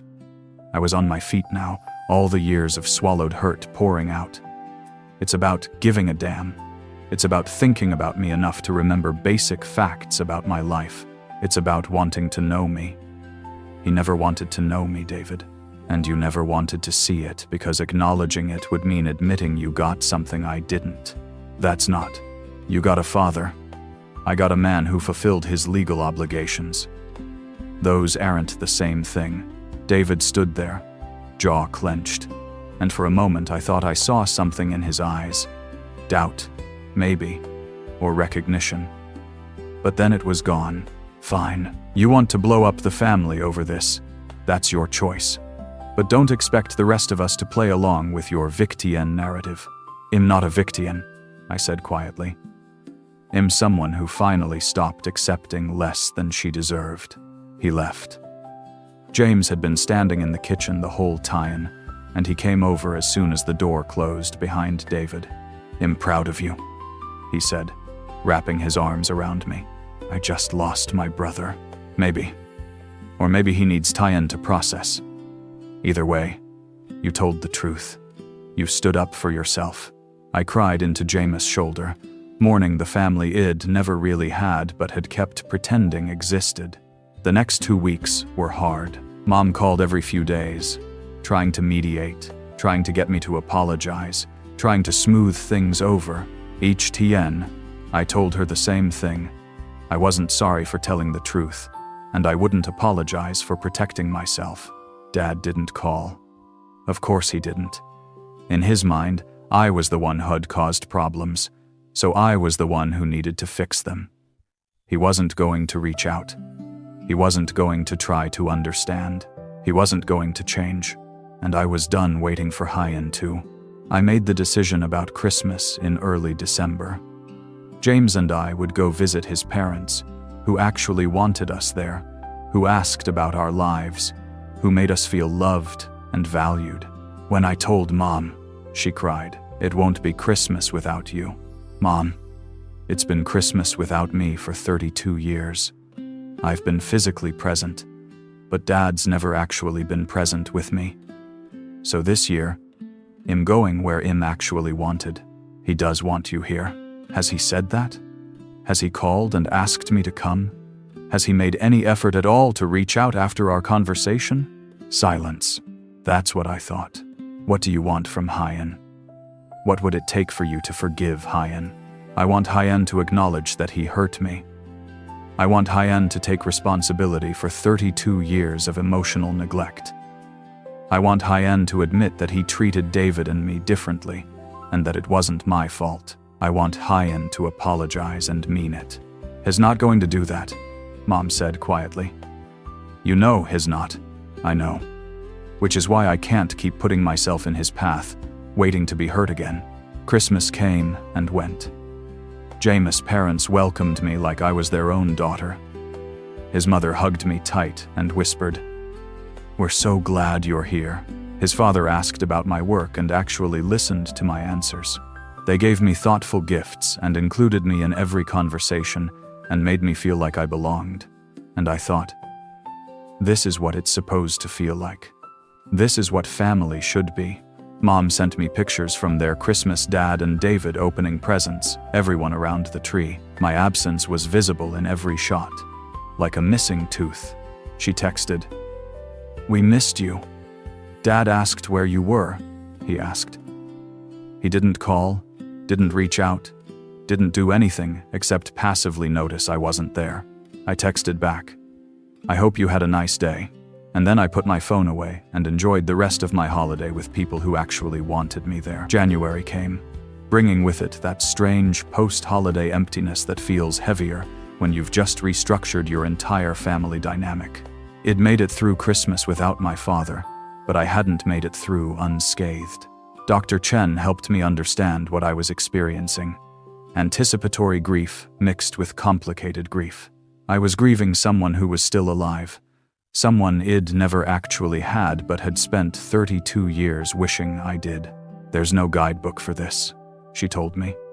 Most people grieve parents after they've died. You're grieving the parent who never existed while the man who should have been that parent is still walking around, living his life, not understanding what he lost. Did he lose anything, though? I asked. He never wanted me in the first place. My absence probably makes his life easier. You don't know that. Don't we? He hasn't called, hasn't texted, hasn't made any effort to reach out. If he missed me, if he cared, wouldn't he do something? Dr. Chen was quiet for a moment. Then she said something that changed my perspective. Some people don't know what they've lost until it's too late to get it back. And some people never figure it out at all. Your father might spend the rest of his life not understanding that he missed out on knowing his own daughter. That's not your failure, it's his tragedy. His tragedy. I'd never thought of it that way. I'd always framed it as my loss, my pain, my damage. But she was right, Head lost something too. Head lost 32 years of knowing someone who could have enriched his life. Head lost the opportunity to be loved by me, which was its own kind of privilege. He just didn't know it. And might never know it. That realization didn't make it hurt less, but it did shift something. It moved the burden of failure off my shoulders and put it where it belonged, on his. February brought an unexpected message from David. We hadn't spoken since Head shown up at my apartment and called me selfish. It assumed Head written me off completely, chosen Dad's side, accepted the family narrative that I was being dramatic. But then, late on a Thursday night, my phone buzzed. "David, can we talk?" I stared at the message for a long tie-in before responding. "Me? About what, David?" Everything. I've been thinking about what you said. Can I come by this weekend? I showed the text to James, who looked skeptical. Do you want to see Hyen? I don't know. Part of me wants to tell Hyen it's too late, that he made his choice, but he's my brother. What if he's actually ready to hear me? Then hear Hyen out. But protect yourself. You don't owe Hyen anything. David came over on Saturday afternoon. He looked uncomfortable the moment he walked in, like he'd rather be anywhere else. But he'd come, which was more than I'd expected. We sat in the living room. James excused himself to give us privacy but stayed within earshot protective, which I appreciated. So, David said, fiddling with his keys. I've been thinking about what you said, about the birthday thing and Dad calling me every day but not you. I waited. I wasn't going to make this easy for Hyen. I talked to Claire about it, his girlfriend. She asked me stuff about you, your job, your hobbies, what you like to do, and I realized I didn't know. I've known you your whole life, and I don't know basic things about you. I tried to tell you about my life, I said quietly. For years. You weren't interested, I know. Or, I'm starting to know. Claire said something that kind of messed me up. She said, imagine if I only talked to you when you initiated contact. If I never asked about your day, never remembered important things about you, never showed curiosity about your life. Would you feel loved? And I said no. It'd feel like she didn't care. Like I was just there, but not important. He looked up at me. Is that how you feel? About all of us? Finally, someone was asking, instead of telling me I was wrong. Yes, I said, my voice breaking. That's exactly how I've felt my entire life. Like I'm here, but nobody actually cares that I'm here. Like if I disappeared tomorrow, it would take Dad weeks to notice, and even then, he'd only notice because Mom told Hyen to. David winced. That's really messed up. It's my reality. But why didn't you say something sooner? Why didn't you tell us this was how you felt? I did, David. Hundreds of TNs, in hundreds of ways. I just didn't say it loudly or dramatically enough for anyone to listen, and every time I tried, someone told me I was being too sensitive, or that's just how Dad is, or I was yenagaining things. He was quiet for a long time. Then, I'm sorry. 2 words I'd been waiting my whole life to hear from someone in my family. Thank you, I whispered. I don't know if I fully get it yet, he admitted. I've been Dad's favorite my whole life, so I never had to wonder if he loved me. But I'm starting to see that just because he was good to me doesn't mean he was good to you. And that's not okay. No, I agreed. It's not. What do you need from me? To make this better? I thought about it.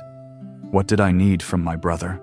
I need you to see me, I said finally. Not just as your sister, but as a person with my own life and feelings and experiences.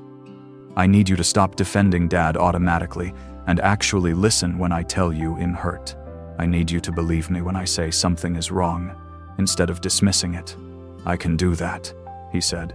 I want to do that. I don't want to lose you. You haven't lost me yet. But I need things to be different going forward. They will be, I promise. It wasn't a fix-all. It wasn't going to repair 32 years of being overlooked by my brother. But it was something. It was a crack in the family narrative where light could get in. After David left, I cried. Not sad tears, relieved tears. Someone in my family had finally heard me. Actually, heard me. That was big, James said, holding me. Yeah, it was. Do you think he'll actually follow through? I don't know. But at least he's trying. That's more than anyone else has done. True to his word, David started trying. He texted me a few days later. How's work going? Any interesting projects? It was basic, surface level. But it was more than he'd ever asked before. I told Hyen about the manuscript I was editing, and he asked follow-up questions. Real questions, not just polite noises. We had an actual conversation that didn't revolve around Hyen or Dad or family logistics. It felt strange, like learning a new language with someone you'd known forever. A week later, he called. "Hey," I was thinking. "I don't know when your birthday is, and that's embarrassing and shitty. So I'm asking now. When is it? And what do you usually like to do?" I almost cried. "March 17th. And I usually just do dinner with James. Nothing big. Can I take you out this year? Like actually celebrate? You don't have to. I want to. I've missed 32 of your birthdays. I'd like to at least show up for this one. Okay? Yeah.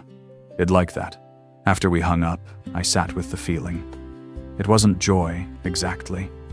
It was something more complicated, hope mixed with caution, relief mixed with grief for all the years we'd lost. But it was something. It was a beginning. Mom called in mid-February. I'd been talking to her weekly, brief check-ins where we carefully avoided the topic of Dad. "How are you doing, honey?" "I'm okay, Mom." "Actually, okay. That's good. I'm glad." Pause. "Your father asked about you yesterday. My heart did something stupid, that old leap of hope I was trying to kill." "What did he ask?" "He wanted to know if you were coming to his birthday dinner in June. Not how is she doing. Not is she okay. Not I miss her. Just, is she coming to my birthday dinner?" "No," I said flatly. "I'm not. Honey, please." "Hez trying." Is he? Is he really?" Because asking if I'm attending his birthday party isn't trying. Calling me to actually have a conversation would be trying. Acknowledging that he hurt me would be trying. Asking about me because he's curious about my life, not because he wants to check a box, that would be trying. He's not good at this. I know, Mom. I've spent my whole life knowing that. But I'm done making excuses for Hyen. I'm done pretending that his inability to be a father is somehow my responsibility to fix. So you're just never going to see Hyen again? He's still your father. Biologically, yes. But being a father is more than biology. It's showing up. It's caring. It's making an effort. Has never done any of those things for me. And at this point, I don't think he's going to start. What if you're wrong? What if he does want to try, but doesn't know how? Then he can call me and tell me that. He's a grown man. He has my number. If he wants a relationship with me, he can reach out. But I'm not going to keep setting myself on fire to keep Hyen warm. Mom was crying. I could hear it in her voice. "I don't know how to fix this." "You can't fix it, Mom. It's not yours to fix. This is between me and Dad, and honestly, I don't think there's anything to fix. I think this is just what it is, and I'm learning to accept that." "I love you so much," she whispered. "I love you too. But love isn't enough to make someone be a parent. I wish it was." March came, bringing my 33rd birthday. David kept his promise, took me out to dinner, just the two of us. He gave me a gift head clearly put thought into, a beautiful journal and a pen engraved with my initials. "I know you like writing," he said. I should have paid attention to that before. We had a good tie-in, really good. He asked about my work, my friends, my marriage. He told me about his life, not just the highlights, but the actual texture of his days. We talked like adults, like siblings who actually knew each other. On my actual birthday, Mom called and sang to me. James made me breakfast in bed. My friends took me out for drinks. Dad didn't call. It expected it, but it still hurt. Even knowing what I knew, even having accepted who he was, some small part of me had hoped he'd surprise me. That maybe this would be the year he'd remember. He'd reach out. He'd try, but he didn't. And I had to sit with that disappointment one more time, feel it fully, and then let it go. That night, I wrote in the journal David had given me. Today I turned 33. My father didn't call, didn't text, didn't acknowledge my existence. And for the first tie-in in my life, I'm okay with it. Not happy about it. I don't think I'll ever be happy about not being loved by Hyen. But I'm okay. I'm learning that his inability to see me doesn't make me invisible. It doesn't make me unworthy. It just makes Hyen unable to see. And maybe that's enough. Maybe accepting that is what freedom looks like. Dr. Chen helped me understand what was happening. I was moving through the stages of grief. I'd been stuck in denial and bargaining for 32 years. Now I was cycling through anger and depression, inching toward acceptance. Acceptance doesn't mean you're okay with what happened, she clarified. It means you're accepting reality as it is, not as you wish it was. You're accepting that your father can't give you what you need, and you're choosing to find it elsewhere. It feels like giving up. It's not giving up. It's letting go. There's a difference. I thought about that a lot in the weeks after my birthday. Was I giving up on my father, or was I finally releasing the fantasy of who he could have been and accepting the reality of who he was? Maybe both. Maybe that was okay. I started to notice how much lighter I felt without the constant weight of seeking his approval. I stopped checking my phone, hoping for his call. Stopped mentally rehearsing how I'd tell Hyen about accomplishments, trying to find the angle that might make Hyen care. I just lived. For myself. For the people who actually saw me. And slowly, painfully, I started to heal. Spring turned to summer, and I found myself in a strange new normal. I talked to David every week now. Real conversations where we both participated. Mom and I maintained our relationship, carefully navigating around the dad-shaped hole in our dynamic. And I hadn't spoken to my father in 6 months. 6 months. Half a year of no contact, and he hadn't reached out once. That fact should have destroyed me. 6 months ago, it would have. But now, it just felt like confirmation of everything I'd already known. He didn't miss me because Head never really had me to miss. You can't miss what you never valued in the first place. James and I were having dinner one evening when he said something that caught me off guard. You seem different lately. Different how? Lighter. Like you're not carrying something heavy anymore. He was right. I did feel lighter. Not because the pain was gone, it wasn't, but because I'd stopped fighting against reality. I'd stopped trying to make my father into someone he wasn't. I'd stopped believing that if I just tried harder, was better, more successful, quieter, louder, different somehow, that He'd finally see me. I'd accepted that he wouldn't. And in that acceptance, I'd found a kind of peace.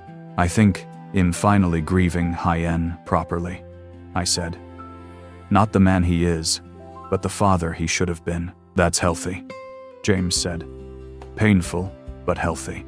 Yeah, Dr. Chen says moving toward acceptance. That at some point, I'll be able to think about Hyen without it hurting. Not there yet, but I can see it on the horizon. What does acceptance look like for you? I thought about it. I think it looks like being able to say my father doesn't love me without falling apart. Like stating a fact instead of a wound.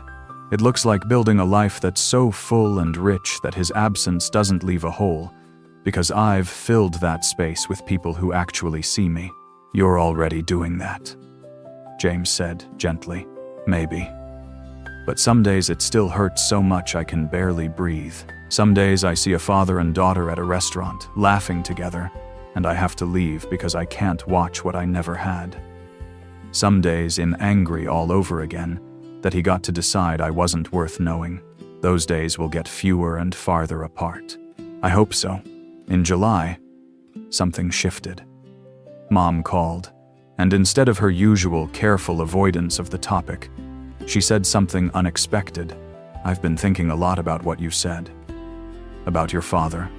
About how he treated you differently than David. Okay? I said cautiously.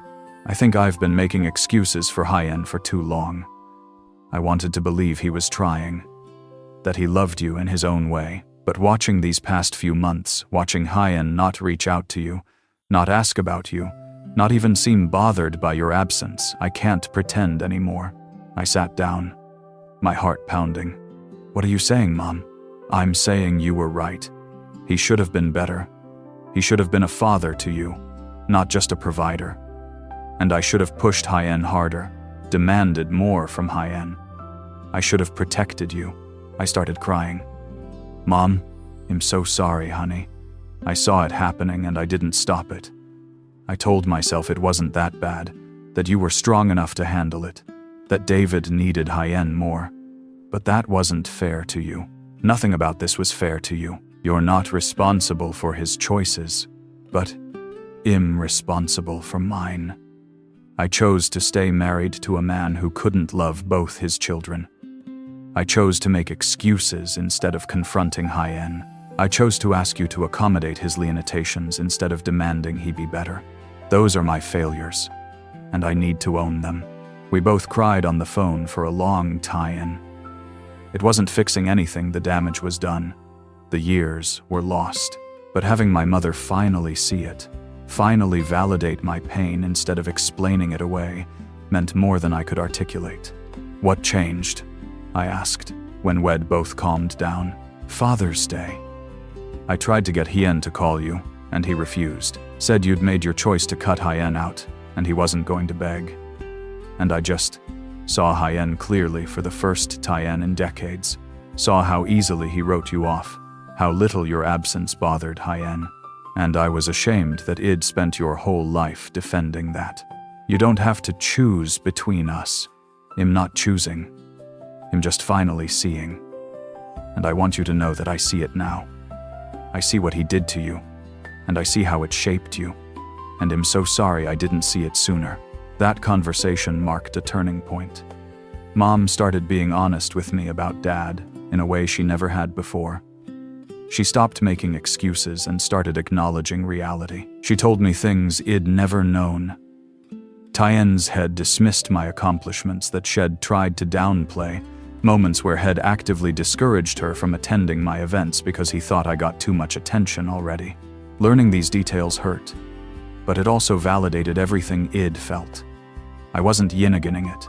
I wasn't being too sensitive. It had been real, intentional, ongoing, and my mother had watched it happen. That was its own complicated grief, realizing she'd failed me too, just in a different way. But at least now she was acknowledging it. At least now she was trying to make amends by telling me the truth. In August, David called with news. He was getting engaged to Claire. I wanted you to hear it from me first, he said. And I wanted to ask, will you come to the engagement party? I know Dad will be there, and he'll understand if that's too much. But I really want you there. My immediate reaction was, no. The thought of being in the same room as my father, celebrating something, pretending everything was normal, it felt possible. But then David said something that changed my mind. Claire really wants to meet you properly. She's heard so much about what you've been through, and she wants you to know you're not alone in this family anymore. We're on your side. We're on your side. I'd never had anyone in my family explicitly on my side before. Everyone had always tried to stay neutral, to not take sides, to keep the peace. But David was offering something different. Solidarity. He'll come, I said. But I'm leaving if it gets to be too much. That's fair. Thank you. The engagement party was at a restaurant, casual, just immediate family and close friends. I walked in with James, holding my hand tightly, armor against whatever might happen. Dad was already there, talking to one of David's friends. He glanced up when I entered, and for a split second, something flickered across his face. Surprise, maybe? Or discomfort? Then it was gone, and he turned back to his conversation as if I hadn't walked in at all. That was fine. I wasn't there for Hyen. I was there for David. Claire found me immediately, pulling me into a warm hug. I'm so glad you came. I've been wanting to meet you forever. She was genuine, open, immediately likable. And over the next hour she stayed close, including me in conversations, asking about my life, making sure I felt welcome. David kept checking on me, and Mom hovered nervously, trying to make sure I was okay. And Dad?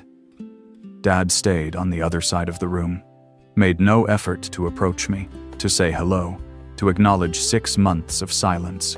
It was like I was a stranger at his son's engagement party, someone he vaguely recognized but had no relationship with. I watched Hyen for a while. This man hood-shaped so much of my life without ever knowing me. And I realized something profound. I didn't need his acknowledgement anymore. I didn't need Hyen to see me, to validate me, to tell me I was worthy of love. I'd found that validation elsewhere in James, in the friends I'd chosen, in the life I'd built, in my own growing ability to see my own worth. My father was just a man. A flawed, leonid man who'd failed at one of the most important jobs a human can have. But his failure was about Hyen, not me, and I was going to be okay. When it came time to toast the engaged couple, Dad stood up, said a few words about how proud he was of David, how perfect Claire was for Hyen, how excited he was for their future. Everyone smiled and clapped. Then David stood up, glass in hand, and said, "I want to thank everyone for being here, but I especially want to thank my sister for coming. I know it wasn't easy, and I'm grateful she's here." He looked right at me when he said it. Everyone turned to look at me, including Dad, and for the first time maybe ever, I didn't shrink. I didn't try to make myself small. I just smiled at David and raised my glass. I was there. I was seen. Not by my father, but by people who mattered. And that was enough. Fall arrived, and with it came a strange anniversary. 1 year since my 32nd birthday. 1 year since the day I finally admitted the truth I'd been avoiding my whole life. I marked it privately, writing in my journal about how different I felt now compared to a year ago. How much lighter. Even though the wound hadn't fully healed, how much more myself. Dr. Chen and I had started spacing out our sessions. I didn't need weekly therapy anymore, the acute crisis had passed. Now I was just living with the reality I'd accepted, learning how to build a life around a father-shaped absence.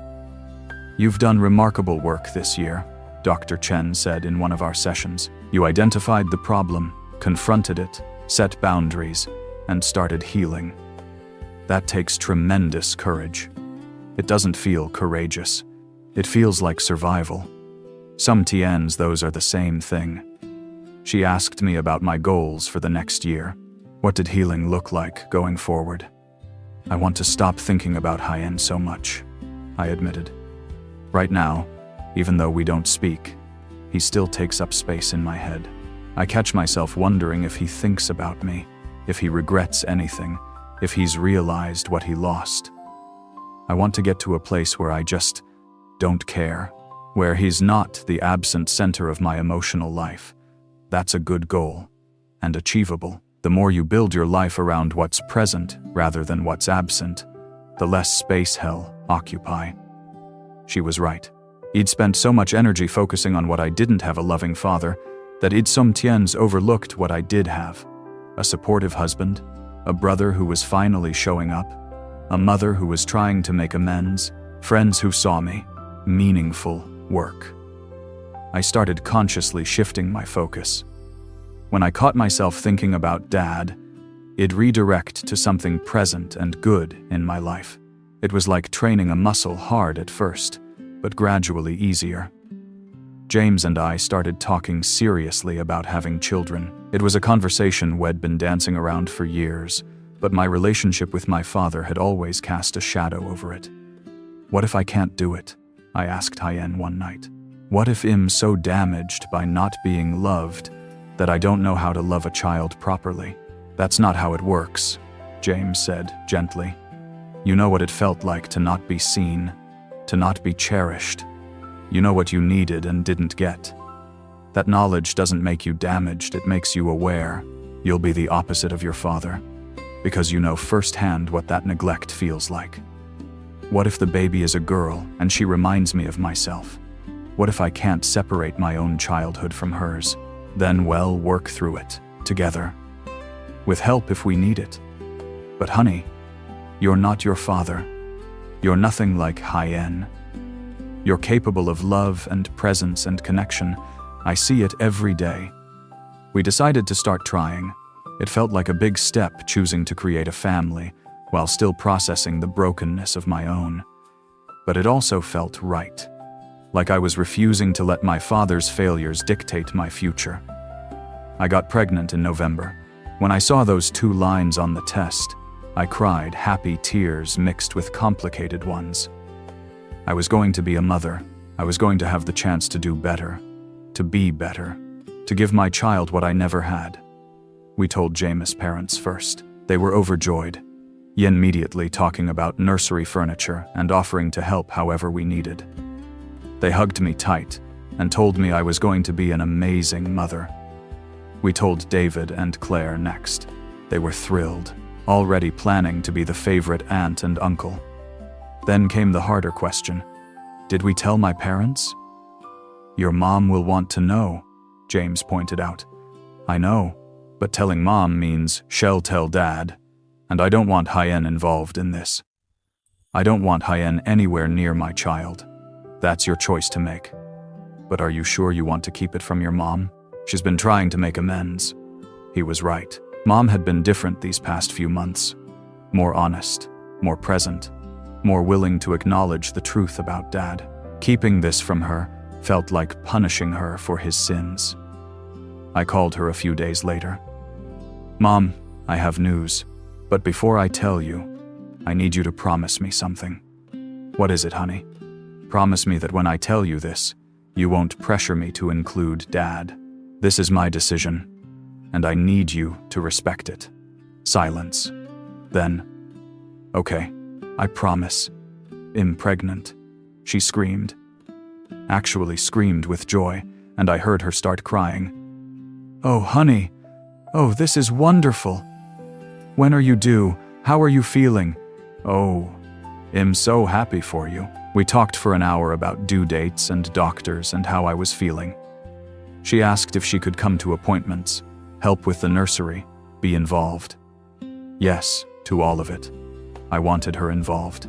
She was my mother, and despite her failures, she loved me. I could see that now. At the end of the call, she said quietly, "Can I tell your father?" "You can tell Hyen, but I need you to know he's not going to be grandpa, not in any meaningful way. Hell no, he has a grandchild, but he won't be part of their life. Him not giving Hyen access to hurt another generation. I understand. That's fair. Is it going to cause problems? Between you and Hyen? Let me worry about that. This is your baby, your choice. I support you," Mom told Dad. I don't know what his reaction was. She didn't tell me, and I didn't ask. But a week later, a card arrived in the mail. Inside was a generic congratulations message and a check for $500. No note, no phone call, just money. Like that was a substitute for presents. I stared at that check for a long time. Then I tore it up. James found me in the kitchen, pieces of check scattered on the counter. "You okay?" He sent money. Like that fixes anything. Like I want his money when he couldn't give me the one thing that actually mattered. What did matter? Hyen. Just Hyen. Showing up. Caring. Being curious about my life. About his grandchild. But no, he sends a check and probably thinks he's done his duty. James pulled me into a hug. "You don't need his money. We're fine. And our child will be fine, better than fine, because they'll have parents who actually see them." He was right. My child would never wonder if they were loved, would never have to compete for attention, would never feel invisible in their own family. Because I knew what that felt like, and I'd never let it happen to them. As my pregnancy progressed, I found myself thinking about my father less and less. I was too busy preparing for the future to dwell on the past, too focused on what I was building to mourn what I'd never had. David and Claire threw me a baby shower. Mom came and cried happy tears. Jameis' parents flew in. My friends surrounded me with love and support. It was perfect. Dad didn't come, wasn't invited, and I didn't miss Hyen. That's when I knew I was healing, when his absence felt like relief rather than rejection. At the shower, one of my friends asked, "Is your dad excited about becoming a grandfather?" Before I could answer, David stepped in. Our father isn't part of this, but the rest of us are excited enough for everyone. My friend looked confused but didn't press, and I was grateful to David for running interference, for not making me explain my father's absence at my own baby shower. Later, David pulled me aside. I hope that was okay. I just didn't want you to have to deal with questions about Hien today. It was perfect. Thank you.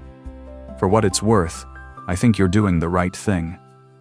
Keeping Hien away from your kid. He doesn't deserve to be a grandfather when he couldn't be bothered to be a father. It meant everything, hearing that from David, knowing I wasn't alone in my assessment, that someone else in the family finally saw what I'd seen all along. In my third trimester, Mom came over to help set up the nursery. We were painting walls and assembling furniture when she said something unexpected. I've been thinking about leaving Hien.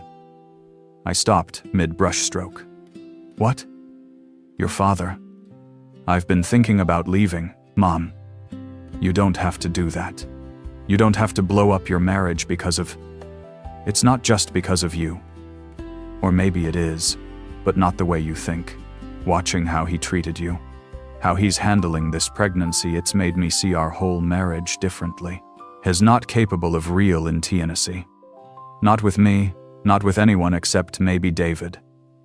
And I've spent 40 years making excuses for that, trying to be enough for both of us. I'm tired. What would you do? Where would you go? But I'm thinking about it. And I wanted you to know that if I do leave, it's not your fault. It's not because you forced me to choose.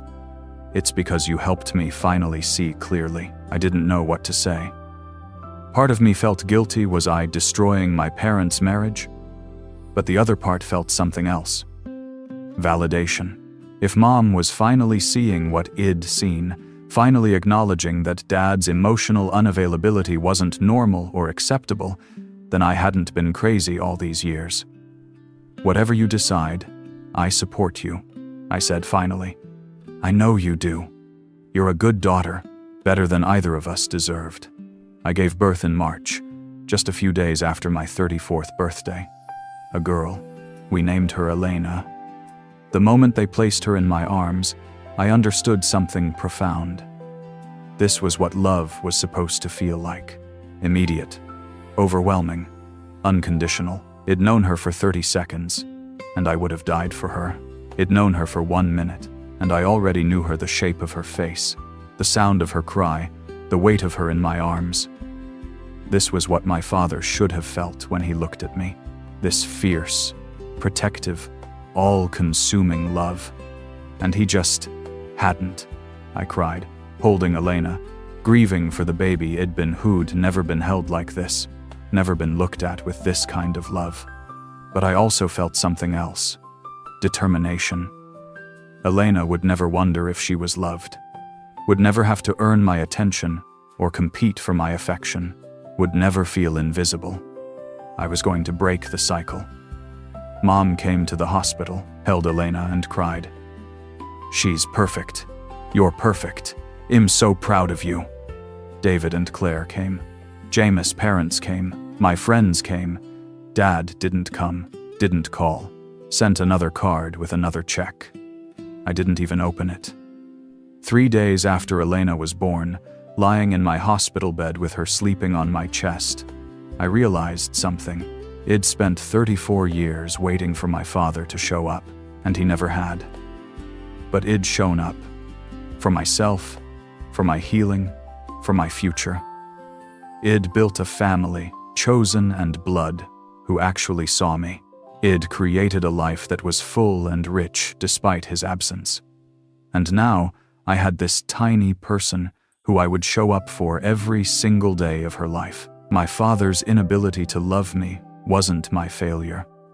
It was his loss, and I was done carrying it. Elena was 6 weeks old when I finally felt ready to address the last loose end.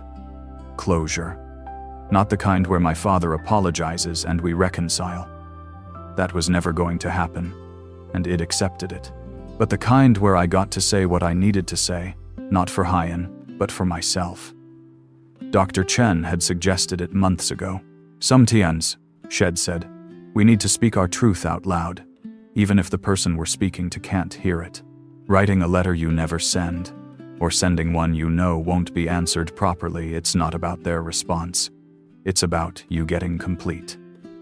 Id resisted for a long time. What was the point of writing to someone who wouldn't understand, wouldn't change, wouldn't give me what I needed? But now, holding Elena, watching her tiny face as she slept, I understood the point. It wasn't for Hyen. It was so I could look my daughter in the eye someday and tell her Id done everything I could, that Id tried, that Id been honest, that Id given Hyen every opportunity. And when she asked why Grandpa wasn't in her life, I could tell her the truth, because I protected us both. So I wrote the letter. Dad, I'm writing this knowing you probably won't read it, or if you do, you won't understand it. But I need to say these things anyway, if only so I can tell myself I tried one last tie-in. You have a granddaughter now. Her name is Elena. She's 6 weeks old, and she's perfect. She has your eyes, or maybe they're mine, I can't tell yet. But she has your coloring, your features. When I look at her, I see echoes of our family, and it's strange and complicated. I haven't called you to meet her. I'm not going to, and I think you need to know why. When Elena was born, something clicked into place for me. The moment they put her in my arms, I felt this overwhelming, yet immediate love. This fierce need to protect her, to know her, to be present for every moment of her life. It was automatic, instinctive, and I finally understood that what you felt when you looked at me must have been nothing like that.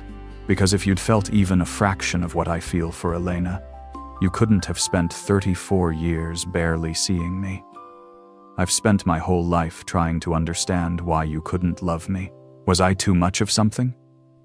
Not enough of something else? Too different from what you wanted? Too quiet? Too sensitive? Wrong in some fundamental way? But watching Elena, I realize it was never about me. There's nothing she could be that would make me love her less. She could be loud or quiet, athletic or bookish, just like me or nothing like me, it wouldn't matter. I'd love her anyway. I'd want to know her anyway. I'd show up anyway. You didn't do that. You chose not to. Over and over, for 34 years, you chose David and chose not to choose me. I need you to know that I see it now, clearly, without excuses or explanations. You were capable of being present and engaged. I watched you be that person with David. You just weren't willing to be that person with me. I need you to know that it hurt me, deeply, in ways I'm still discovering. I built my entire personality around being small and undemanding because I learned that needing anything made me a burden.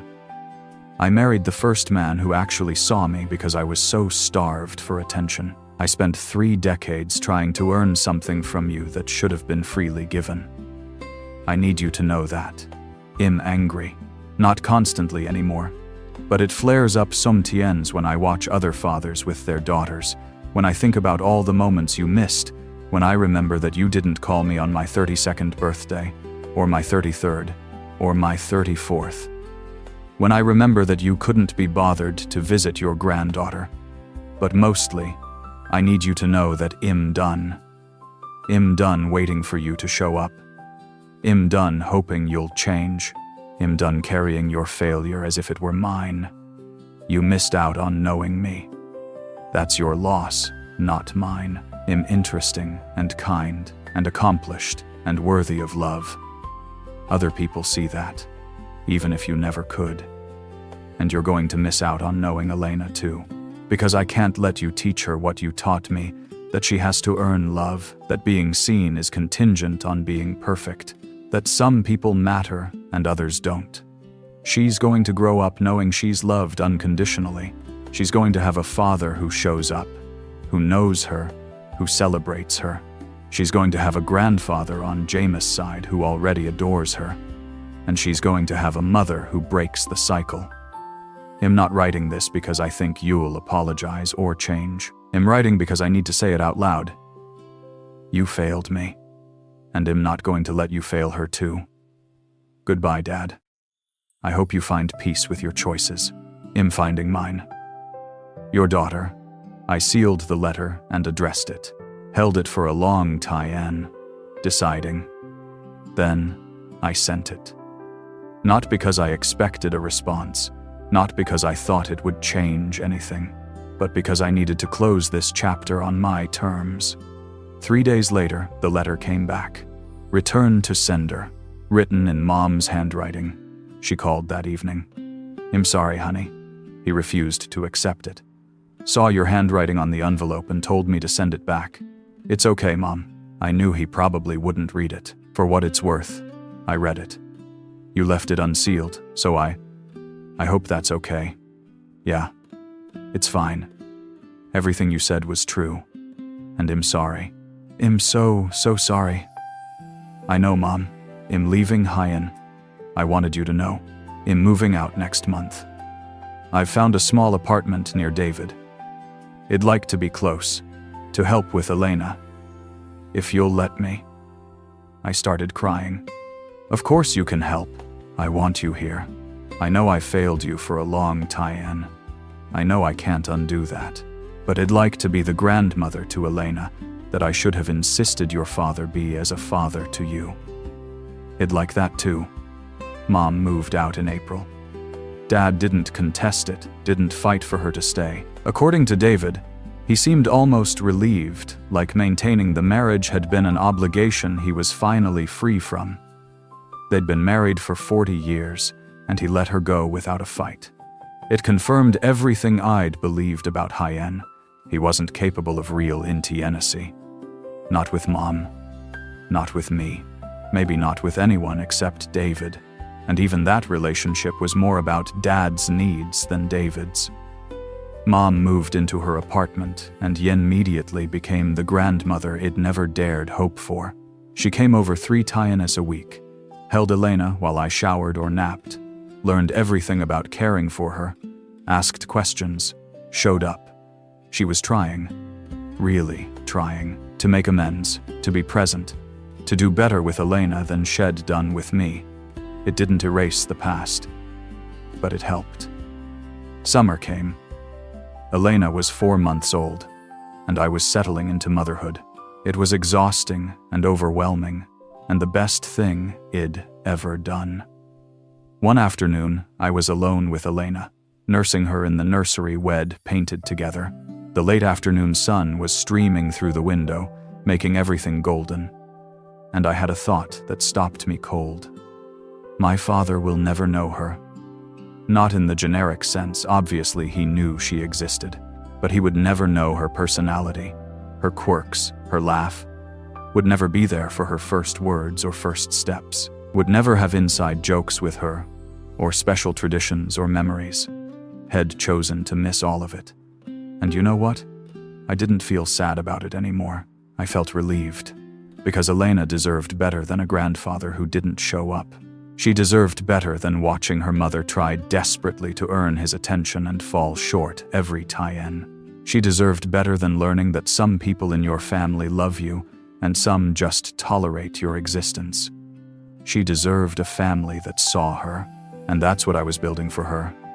In July, David got married. Small wedding, just Yin immediate family and close friends.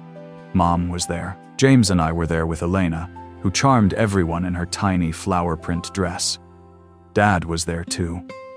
It was the first time we'd been in the same room in over a year. He was standing by the bar when I walked in, and our eyes met for a brief second. He looked away first. I felt nothing. No hurt, no anger, no longing for Hyen to come over and meet his granddaughter. Just a mild acknowledgement that he was there and I was here, and we were strangers who happened to share DNA. The ceremony was beautiful. David and Claire looked so happy, so in love. And during the reception, while I was holding Elena and talking to Claire's mother, I looked across the room and saw Dad watching me. Not Elena. Me. He had this strange expression on his face, something I couldn't quite read. Regret? Curiosity? Grief for something Head lost without quite understanding what it was? I didn't know, and I realized I didn't care enough to figure it out. I turned away, back to my conversation, and when I looked again, he was gone. At the end of the night, as James and I were leaving, David pulled me aside. "Thank you for coming. I know it couldn't have been easy with Dad here. It was fine. Honestly, I think I'm finally at the point where he just doesn't affect me anymore. That's good. That's really good." He paused. He asked about her. "About Elena." "What did he say?" "He asked if she was healthy." I said yes. Then he asked if you were doing okay. I said you were doing great. That's it? That's it. He didn't ask to meet her or anything. Just 2 questions. Then he changed the subject. 2 questions, after 4 months of having a granddaughter. That was the extent of his curiosity. "Thanks for telling me," I said. "Does it hurt? That he didn't ask more?" I thought about it honestly, tested the feeling. No, not really. It's just confirmation of who he is and who he's always been. David hugged me. "You're a great mom, and Elena's lucky to have you." "Thanks. I think so too. And I meant it.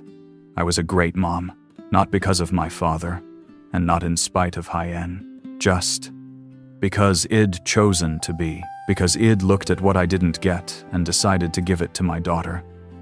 That night, putting Elena to bed, I whispered to her, "You're so loved, so seen, so wanted, and you always will be. I promise." She couldn't understand me yet, but someday she would. Someday she'd be old enough to ask about Grandpa, about why she only had 1 grandfather instead of 2, and I'd tell her the truth, age appropriately. Some people don't know how to love. It's not your fault, and it's not mine. It's just who they are. But we're okay without them. We have so much love without them. And we did. Elena's first birthday fell on a crisp March day. We threw a party at our house, nothing huge, just close family and friends. Mom came early to help set up, her arms full of presents and decorations. "She won't remember this," Mom said, laughing as she hung streamers. "But we will. That's the point," I agreed. We show up for the moments, even the ones they won't remember. That's what makes them feel loved. Mom stopped, streamers still in hand, and looked at me. "You're right, and I'm sorry I didn't understand that sooner. You're understanding it now. That's what matters." We worked in comfortable silence for a while. Then Mom said, "Your father sent something for Elena. I have it in my car." My hand stilled on the tablecloth I was smoothing. "I don't want it. I know. But it's addressed to her, not you. Someday you might want to decide if she should have it." "What is it?" "A savings bond. And a card. Of course. Money again." The only language he knew how to speak. "Keep it for now," I said finally. "Maybe someday I'll give it to her. Or maybe I won't. I don't know yet." "That's fair. Does he ask about her?" "Ever?" Mom hesitated. "Sometimes. Brief questions. How's the baby? Is she healthy?" But he never asks for details. Never wants to see pictures. It's like he knows he should care, so he goes through the motions, but there's no real interest behind it. That sounds about right. "I think he regrets it," Mom said quietly. "Losing you. He'd never admit it, but I see it sometimes. When David talks about Elena, when I mention something about you, there's this flash of something in his eyes, like he's realizing what he gave up. Too late for regrets," I said, but my voice was soft, not bitter. "You can't fix 34 years of neglect with sudden awareness when it's convenient. No, you can't." The party was perfect. Elena smashed her cake with gleeful abandon, got frosting everywhere, laughed her infectious baby laugh. Our friends and Jameis' parents and David and Claire all celebrated with us. At one point, Jameis' father was holding Elena, making her giggle, and Claire leaned over to me. She's never going to know what it's like to have a grandfather who doesn't adore her. Jameis' dad is obsessed. She meant it as a compliment, but it landed complicated. Because Claire was right, Elena would never wonder if her grandfather loved her, but only because the grandfather who couldn't love her wouldn't be around to teach her doubt. She's lucky, I said, and I meant it. Not despite the absence, but because of how Wed protected her from it. That night, after everyone had gone home and Elena was asleep in her crib, exhausted and sticky with cake, I found myself standing in her nursery, watching her chest rise and fall. 1 year ago, she hadn't existed. And now, she was everything. I did it, I whispered to her sleeping form. I broke the cycle. You're never going to feel what I felt. You're never going to wonder if you're worth loving, because it'll show you every single day that you are. Spring turned to summer. Life settled into a rhythm work. Motherhood, marriage, therapy sessions that were now monthly instead of weekly. I was healing. Slowly, yen perfectly, but genuinely. In June, on what would have been my father's birthday, I woke up and realized I'd forgotten the date entirely. Hadn't thought about Hyen. Hadn't felt that old pull to call or send a card. Hadn't mourned his absence. Had just not been on my radar. That felt like progress. I told Dr. Chen about it in our next session. I forgot his birthday. I didn't even realize until 3 days later. How does that feel? Like I'm finally free. Like he's not the central missing piece of my life anymore. He's just someone I used to know who never really knew me back. That's a significant shift. Yeah, it is. I paused. I think I'm finally at acceptance. Not happy acceptance, but real acceptance. This is who he is. This is who he'll always be. And I'm okay without Hyen. What changed? Elena, I think. Having her made me realize I can't change my past, but I can choose my future. And I choose to focus on being present for her rather than grieving who wasn't present for me. Dr. Chen smiled. That's healthy. You're redirecting your energy toward building rather than mourning. That's the work. It doesn't mean it doesn't hurt some tiens. Of course not. You can accept reality and still wish it were different. Those things can coexist, and they did. It accepted that my father would never be who I needed Hyen to be. But some tiens, in quiet moments, I still wished he were different, still wondered what life would have been like with a father who actually saw me. The difference was, those wondering didn't consume me anymore. They were just passing thoughts, like clouds moving across a clear sky. In August, something unexpected happened. I was at a coffee shop with Elena in her stroller when I saw Hyen, my father. He was at a table near the window, reading a newspaper, coffee in front of Hyen. Alone, my heart started racing that old fear response, even though Id thought I was past it. I could leave. He hadn't seen me yet. I could just walk out and avoid this entirely, but I didn't. Instead, I stood there, watching Hyen for a moment. This man had shaped so much of my life while barely participating in it. He looked older than I remembered, more gray, more lines around his eyes, smaller somehow, like head shrunk without the pedestal I used to put Hyen on. Elena made a noise, and he looked up.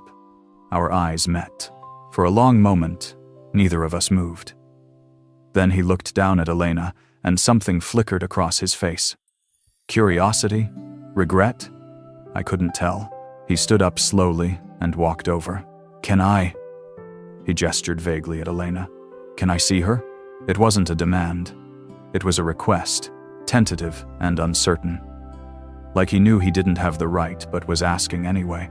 I should have said no. Should have walked away, but some part of me needed to see it, to see Hyen with her, to confirm once and for all that he was incapable of what Id needed from Hyen. Briefly, I said. He approached carefully, looking into the stroller where Elena was watching Hyen with wide, curious eyes. For a moment, they just looked at each other, my father and my daughter. Strangers separated by 2 generations of broken connection. She looks like you did, he said quietly. At that age, does she? Yeah. He was still staring at Elena, this strange expression on his face. I don't remember you being this small, though. It's been so long, 34 years. He didn't remember me being a baby, because he hadn't paid attention then, either. Her name's Elena, I said. Not sure why I was offering information. That's pretty. Your mother told me. Silence. Elena reached out toward a shaft of sunlight, babbling happily, oblivious to the weight of this moment. She's beautiful, Dad said. You're doing a good job. The compliant landed hollow. He didn't know if I was doing a good job. He didn't know anything about how I was raising her, what my parenting style was, what struggles I faced. It was just something to say. Thanks, I said anyway.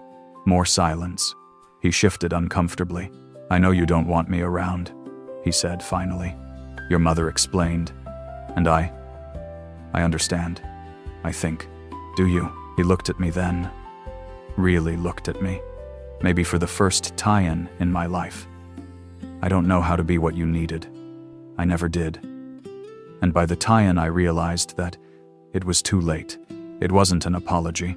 Wasn't even an acknowledgement of specific wrongs. But it was the closest thing to honesty had ever given me. You're right, I said quietly. It is too late. Not because I'm not willing to forgive, but because you can't build a relationship on the foundation of nothing. We'd have to start from scratch. And I don't have the energy for that anymore. I have her now. I gestured to Elena. And she needs me whole, not broken by trying to fix what you never built in the first place. He nodded slowly. That's fair. Do you even know why it hurt? Can you understand what it felt like to watch you be everything for David that you never were for me? I was better with Hyan. I don't know why. He was easier, or I understood Hyan better, or he stopped. I don't have a good reason. There isn't one. At least he wasn't making excuses. That was something. I needed you, I said, my voice breaking despite my intention to stay strong. I needed you to show up, to care, to know me, and you never tried. Not once in 34 years did you try. I know. Do you, though? Do you understand what that did to me? How it shaped everything about how I see myself? He looked away, at Elena, at the window, anywhere but at me. I think I'm starting to. Your mother talks about it. David talks about it. And I'm starting to see that I missed something important. I just don't know how to fix it. You can't. That's what I'm trying to tell you. It's not fixable. We can't go back and redo my childhood. We can't create the relationship we never had. All we can do is accept that it didn't exist and decide where to go from here. And you've decided I don't get to be part of it, of her life. Yes, because I won't let you do to her what you did to me. I won't let her wonder why Grandpa doesn't call. Won't let her compete for your attention. Won't let her feel invisible. She deserves better than that. He was quiet for a long tie-in. Elena had started to fuss, ready to move on from this coffee shop, this strange man, this heavy conversation she couldn't understand. I should go, I said. Okay. He stepped back. For what it's worth, and I know it's not worth much, I am sorry. I know that doesn't change anything. But I am. I looked at Head one last tie-in. This man who'd failed me so completely, and I felt pity. Because Head missed out on knowing me, on knowing Elena, and Head never fully understand what Head lost. Goodbye, Dad, I said. Not ill see you around, or maybe we can talk sometien. Just goodbye. He nodded. Understood the finality. I turned and walked out of that coffee shop, pushing Elena's stroller, and I didn't look back. That night, I told James about the encounter. How do you feel? He asked. Sad. But not for me. For Hyan. is going to spend the rest of his life not understanding what he missed. And that's his burden to carry. Not mine. Did you get what you needed from the conversation? I thought about it. Yeah, I got confirmation that he's not capable of more. That it wasn't about me being deficient or wrong or unlovable.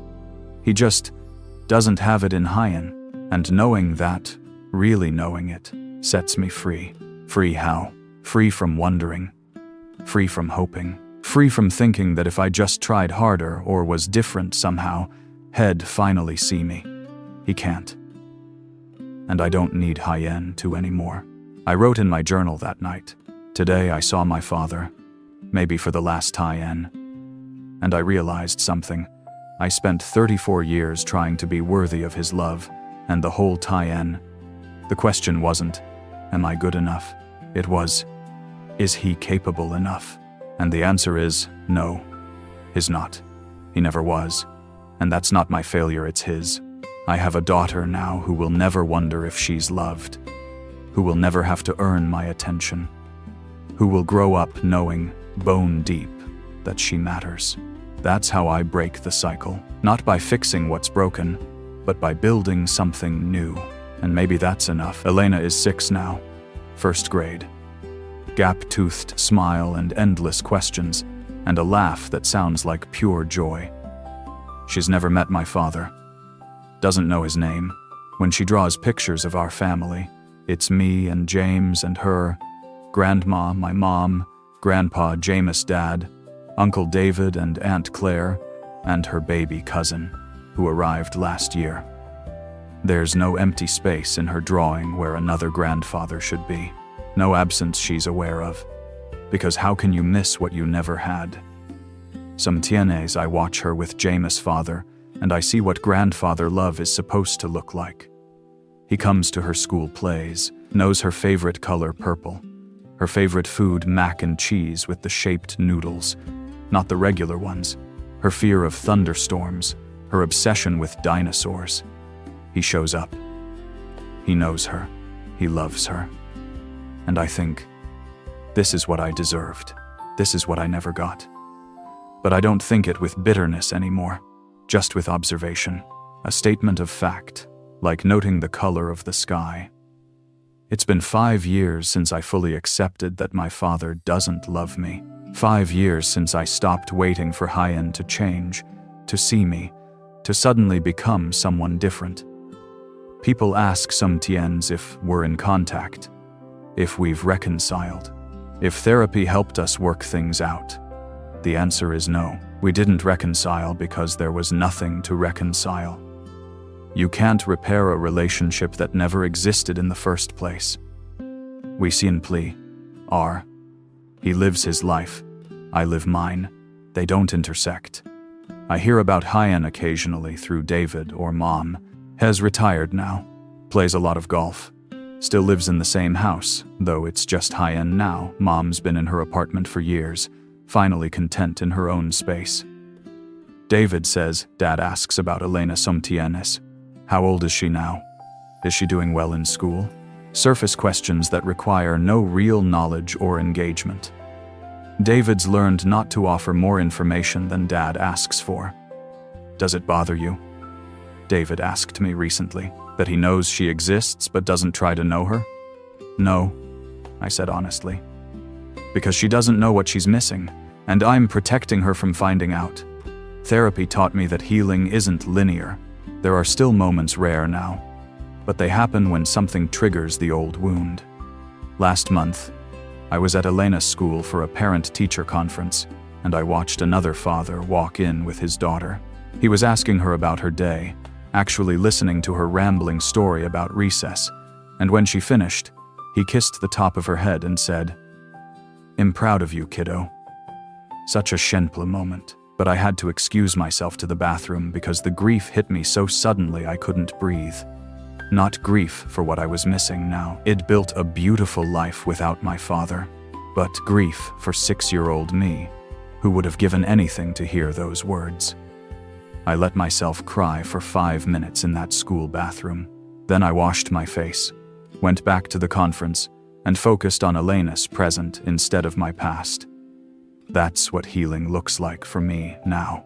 Not the absence of pain, but the ability to feel it, acknowledge it, and then return to my life without being consumed by it. Dr. Chen and I finished regular therapy 3 years ago. I check in with her once a year now, just to touch base, to mark my progress. "You've done extraordinary work," she told me at our last session. "You identified a fundamental wound, protected yourself from ongoing harm, and built a life that doesn't revolve around the absence. That's remarkable. Some days I still wonder what was wrong with me," I admitted. "What I could have been that would have made Hyen love me. And what do you do with that wondering?" I remind myself that it wasn't about me, that I was a child who needed a father, and he was a man who couldn't be one, not to me. And that's his limitation, not my deficiency. You believe that now? Really believe it? I thought about it honestly. Most days, yes. The work of 34 years doesn't disappear completely, but I believe it enough that I'm teaching Elena differently. She's growing up knowing her worth isn't conditional, and that breaks the cycle. Mom has become the grandmother, she couldn't be the mother. Or maybe she's just had the space to be fully herself since leaving Dad. She comes over twice a week, babysits when James and I need date nights, shows up to every school event Elena has.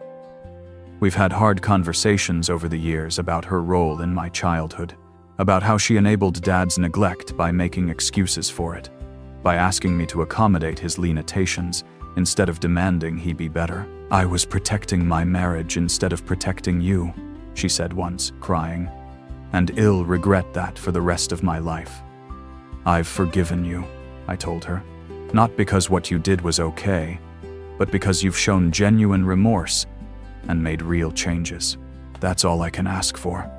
She's in therapy now too, working through her own marriage, her own choices, her own understanding of what love should look like.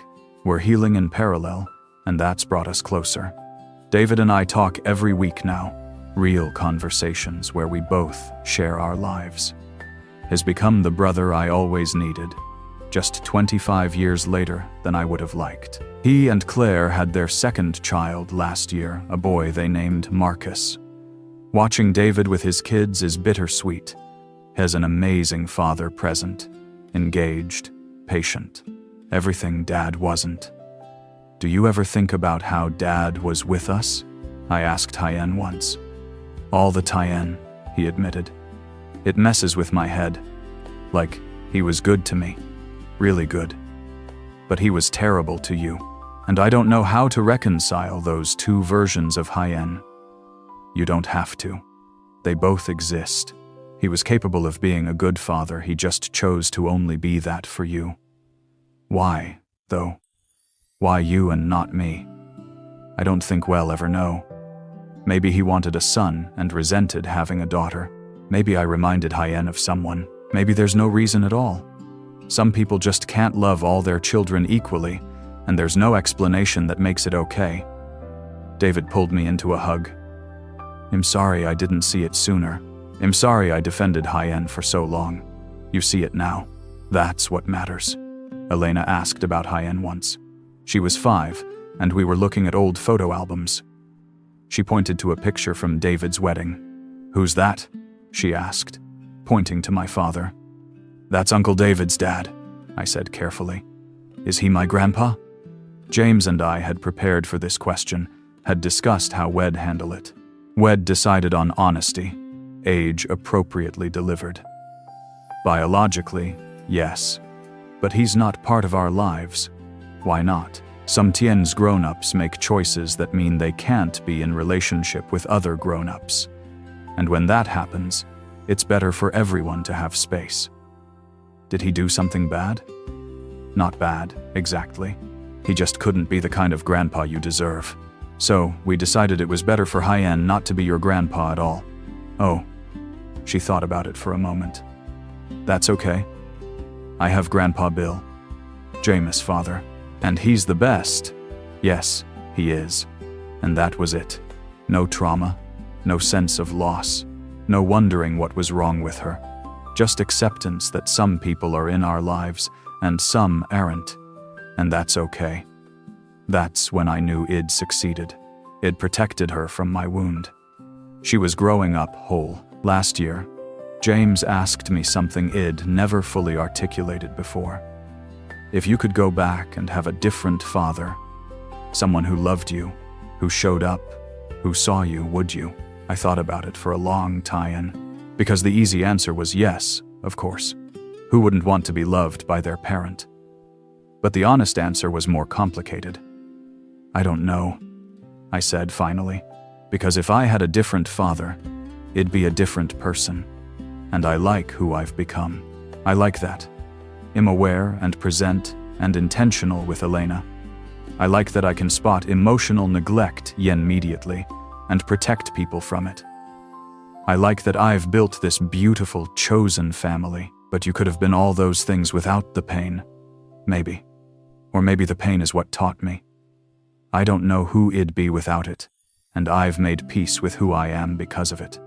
Does that make sense? Yeah, it does. I wasn't grateful for the neglect. I'd never go that far. But I was grateful for who I'd become in spite of it, and maybe that was its own kind of healing. 5 years later, I can tell this story without crying. I can look at photos of my father without flinching. I can hear someone talk about their loving dad without spiraling into grief for what I never had. I'm not over it. I don't think you ever fully get over being unloved by a parent. But I've integrated it, made it part of my story without letting it be my entire story. I am a daughter who wasn't loved by her father. I am also a mother who loves fiercely. I am a wife, a sister, a friend, a professional, a person with value and worth and complexity. The unloved daughter is just one part of me now, not the defining part. Sometimes, late at night, after Elena's asleep and the house is quiet, I think about my father. Wonder what his life looks like. If he's happy. If he ever thinks about me. If he understands what he lost. I don't think he does. I think he's living his life with the same emotional limitations he always had, not recognizing them as limitations at all. And I've made peace with that. He's not going to have a deathbed revelation. He's not going to suddenly call me and apologize. He's not going to transform into the father I needed. He's just going to be who he is until he isn't anymore. And I'm going to be who I am, someone who survived not being loved, who learned to love herself anyway, who built a life so full that his absence is just a footnote. This morning, Elena came into the kitchen while I was making breakfast. She climbed onto a chair and said, "Mama, do you know what Mrs. Peterson said yesterday?" And I stopped what I was doing, turned to face her fully, and said, "Tell me everything." She launched into a rambling story about school, and I listened to every word, asked follow-up questions, laughed at the funny parts, showed her that what she had to say mattered, that she mattered, that I was present for her. Everything my father never did for me, I do for her. Every day, without thinking about it, because that's what love is supposed to be: automatic, present, engaged. Shell never write a story like this one. Shell never have to piece together the ways she was unloved. Shell never wonder if she was worthy of her parents' attention, because she is loved, fiercely, completely, unconditionally, and that is how I break the cycle. If you've made it this far in my story, thank you for listening. Thank you for bearing witness to this particular kind of pain. If you're living something similar, if you have a parent who can't see you, can't love you the way you need to be loved, I want you to know. It's not your fault. There is nothing wrong with you. You are not too much, or too little, or wrong, in some fundamental way. Some people are just incapable of the love they're supposed to give. And that's their failure, not yours. You deserve to be seen. You deserve to be known. You deserve to be loved. And if your parent can't give you that, find it elsewhere. Build it yourself. Create a chosen family. Be the parent to yourself that they couldn't be. And if you have children, give them what you didn't get. Break the cycle. Show them what love is supposed to feel like. That's how we heal. That's how we win. Not by fixing what broke us, but by building something beautiful despite it. My father never loved me. That's the truth I spent 34 years avoiding and 5 years accepting. But I love me. My husband loves me. My daughter loves me. My mother loves me. My brother loves me. My friends love me. And that love, present, active, engaged love, has filled the space where my father's love should have been. I'm whole now. Not because the wound healed perfectly, but because I built a life around it that's so beautiful the scar is just part of the landscape. And some days, that feels like enough. Most days, it feels like more than enough. It feels like everything.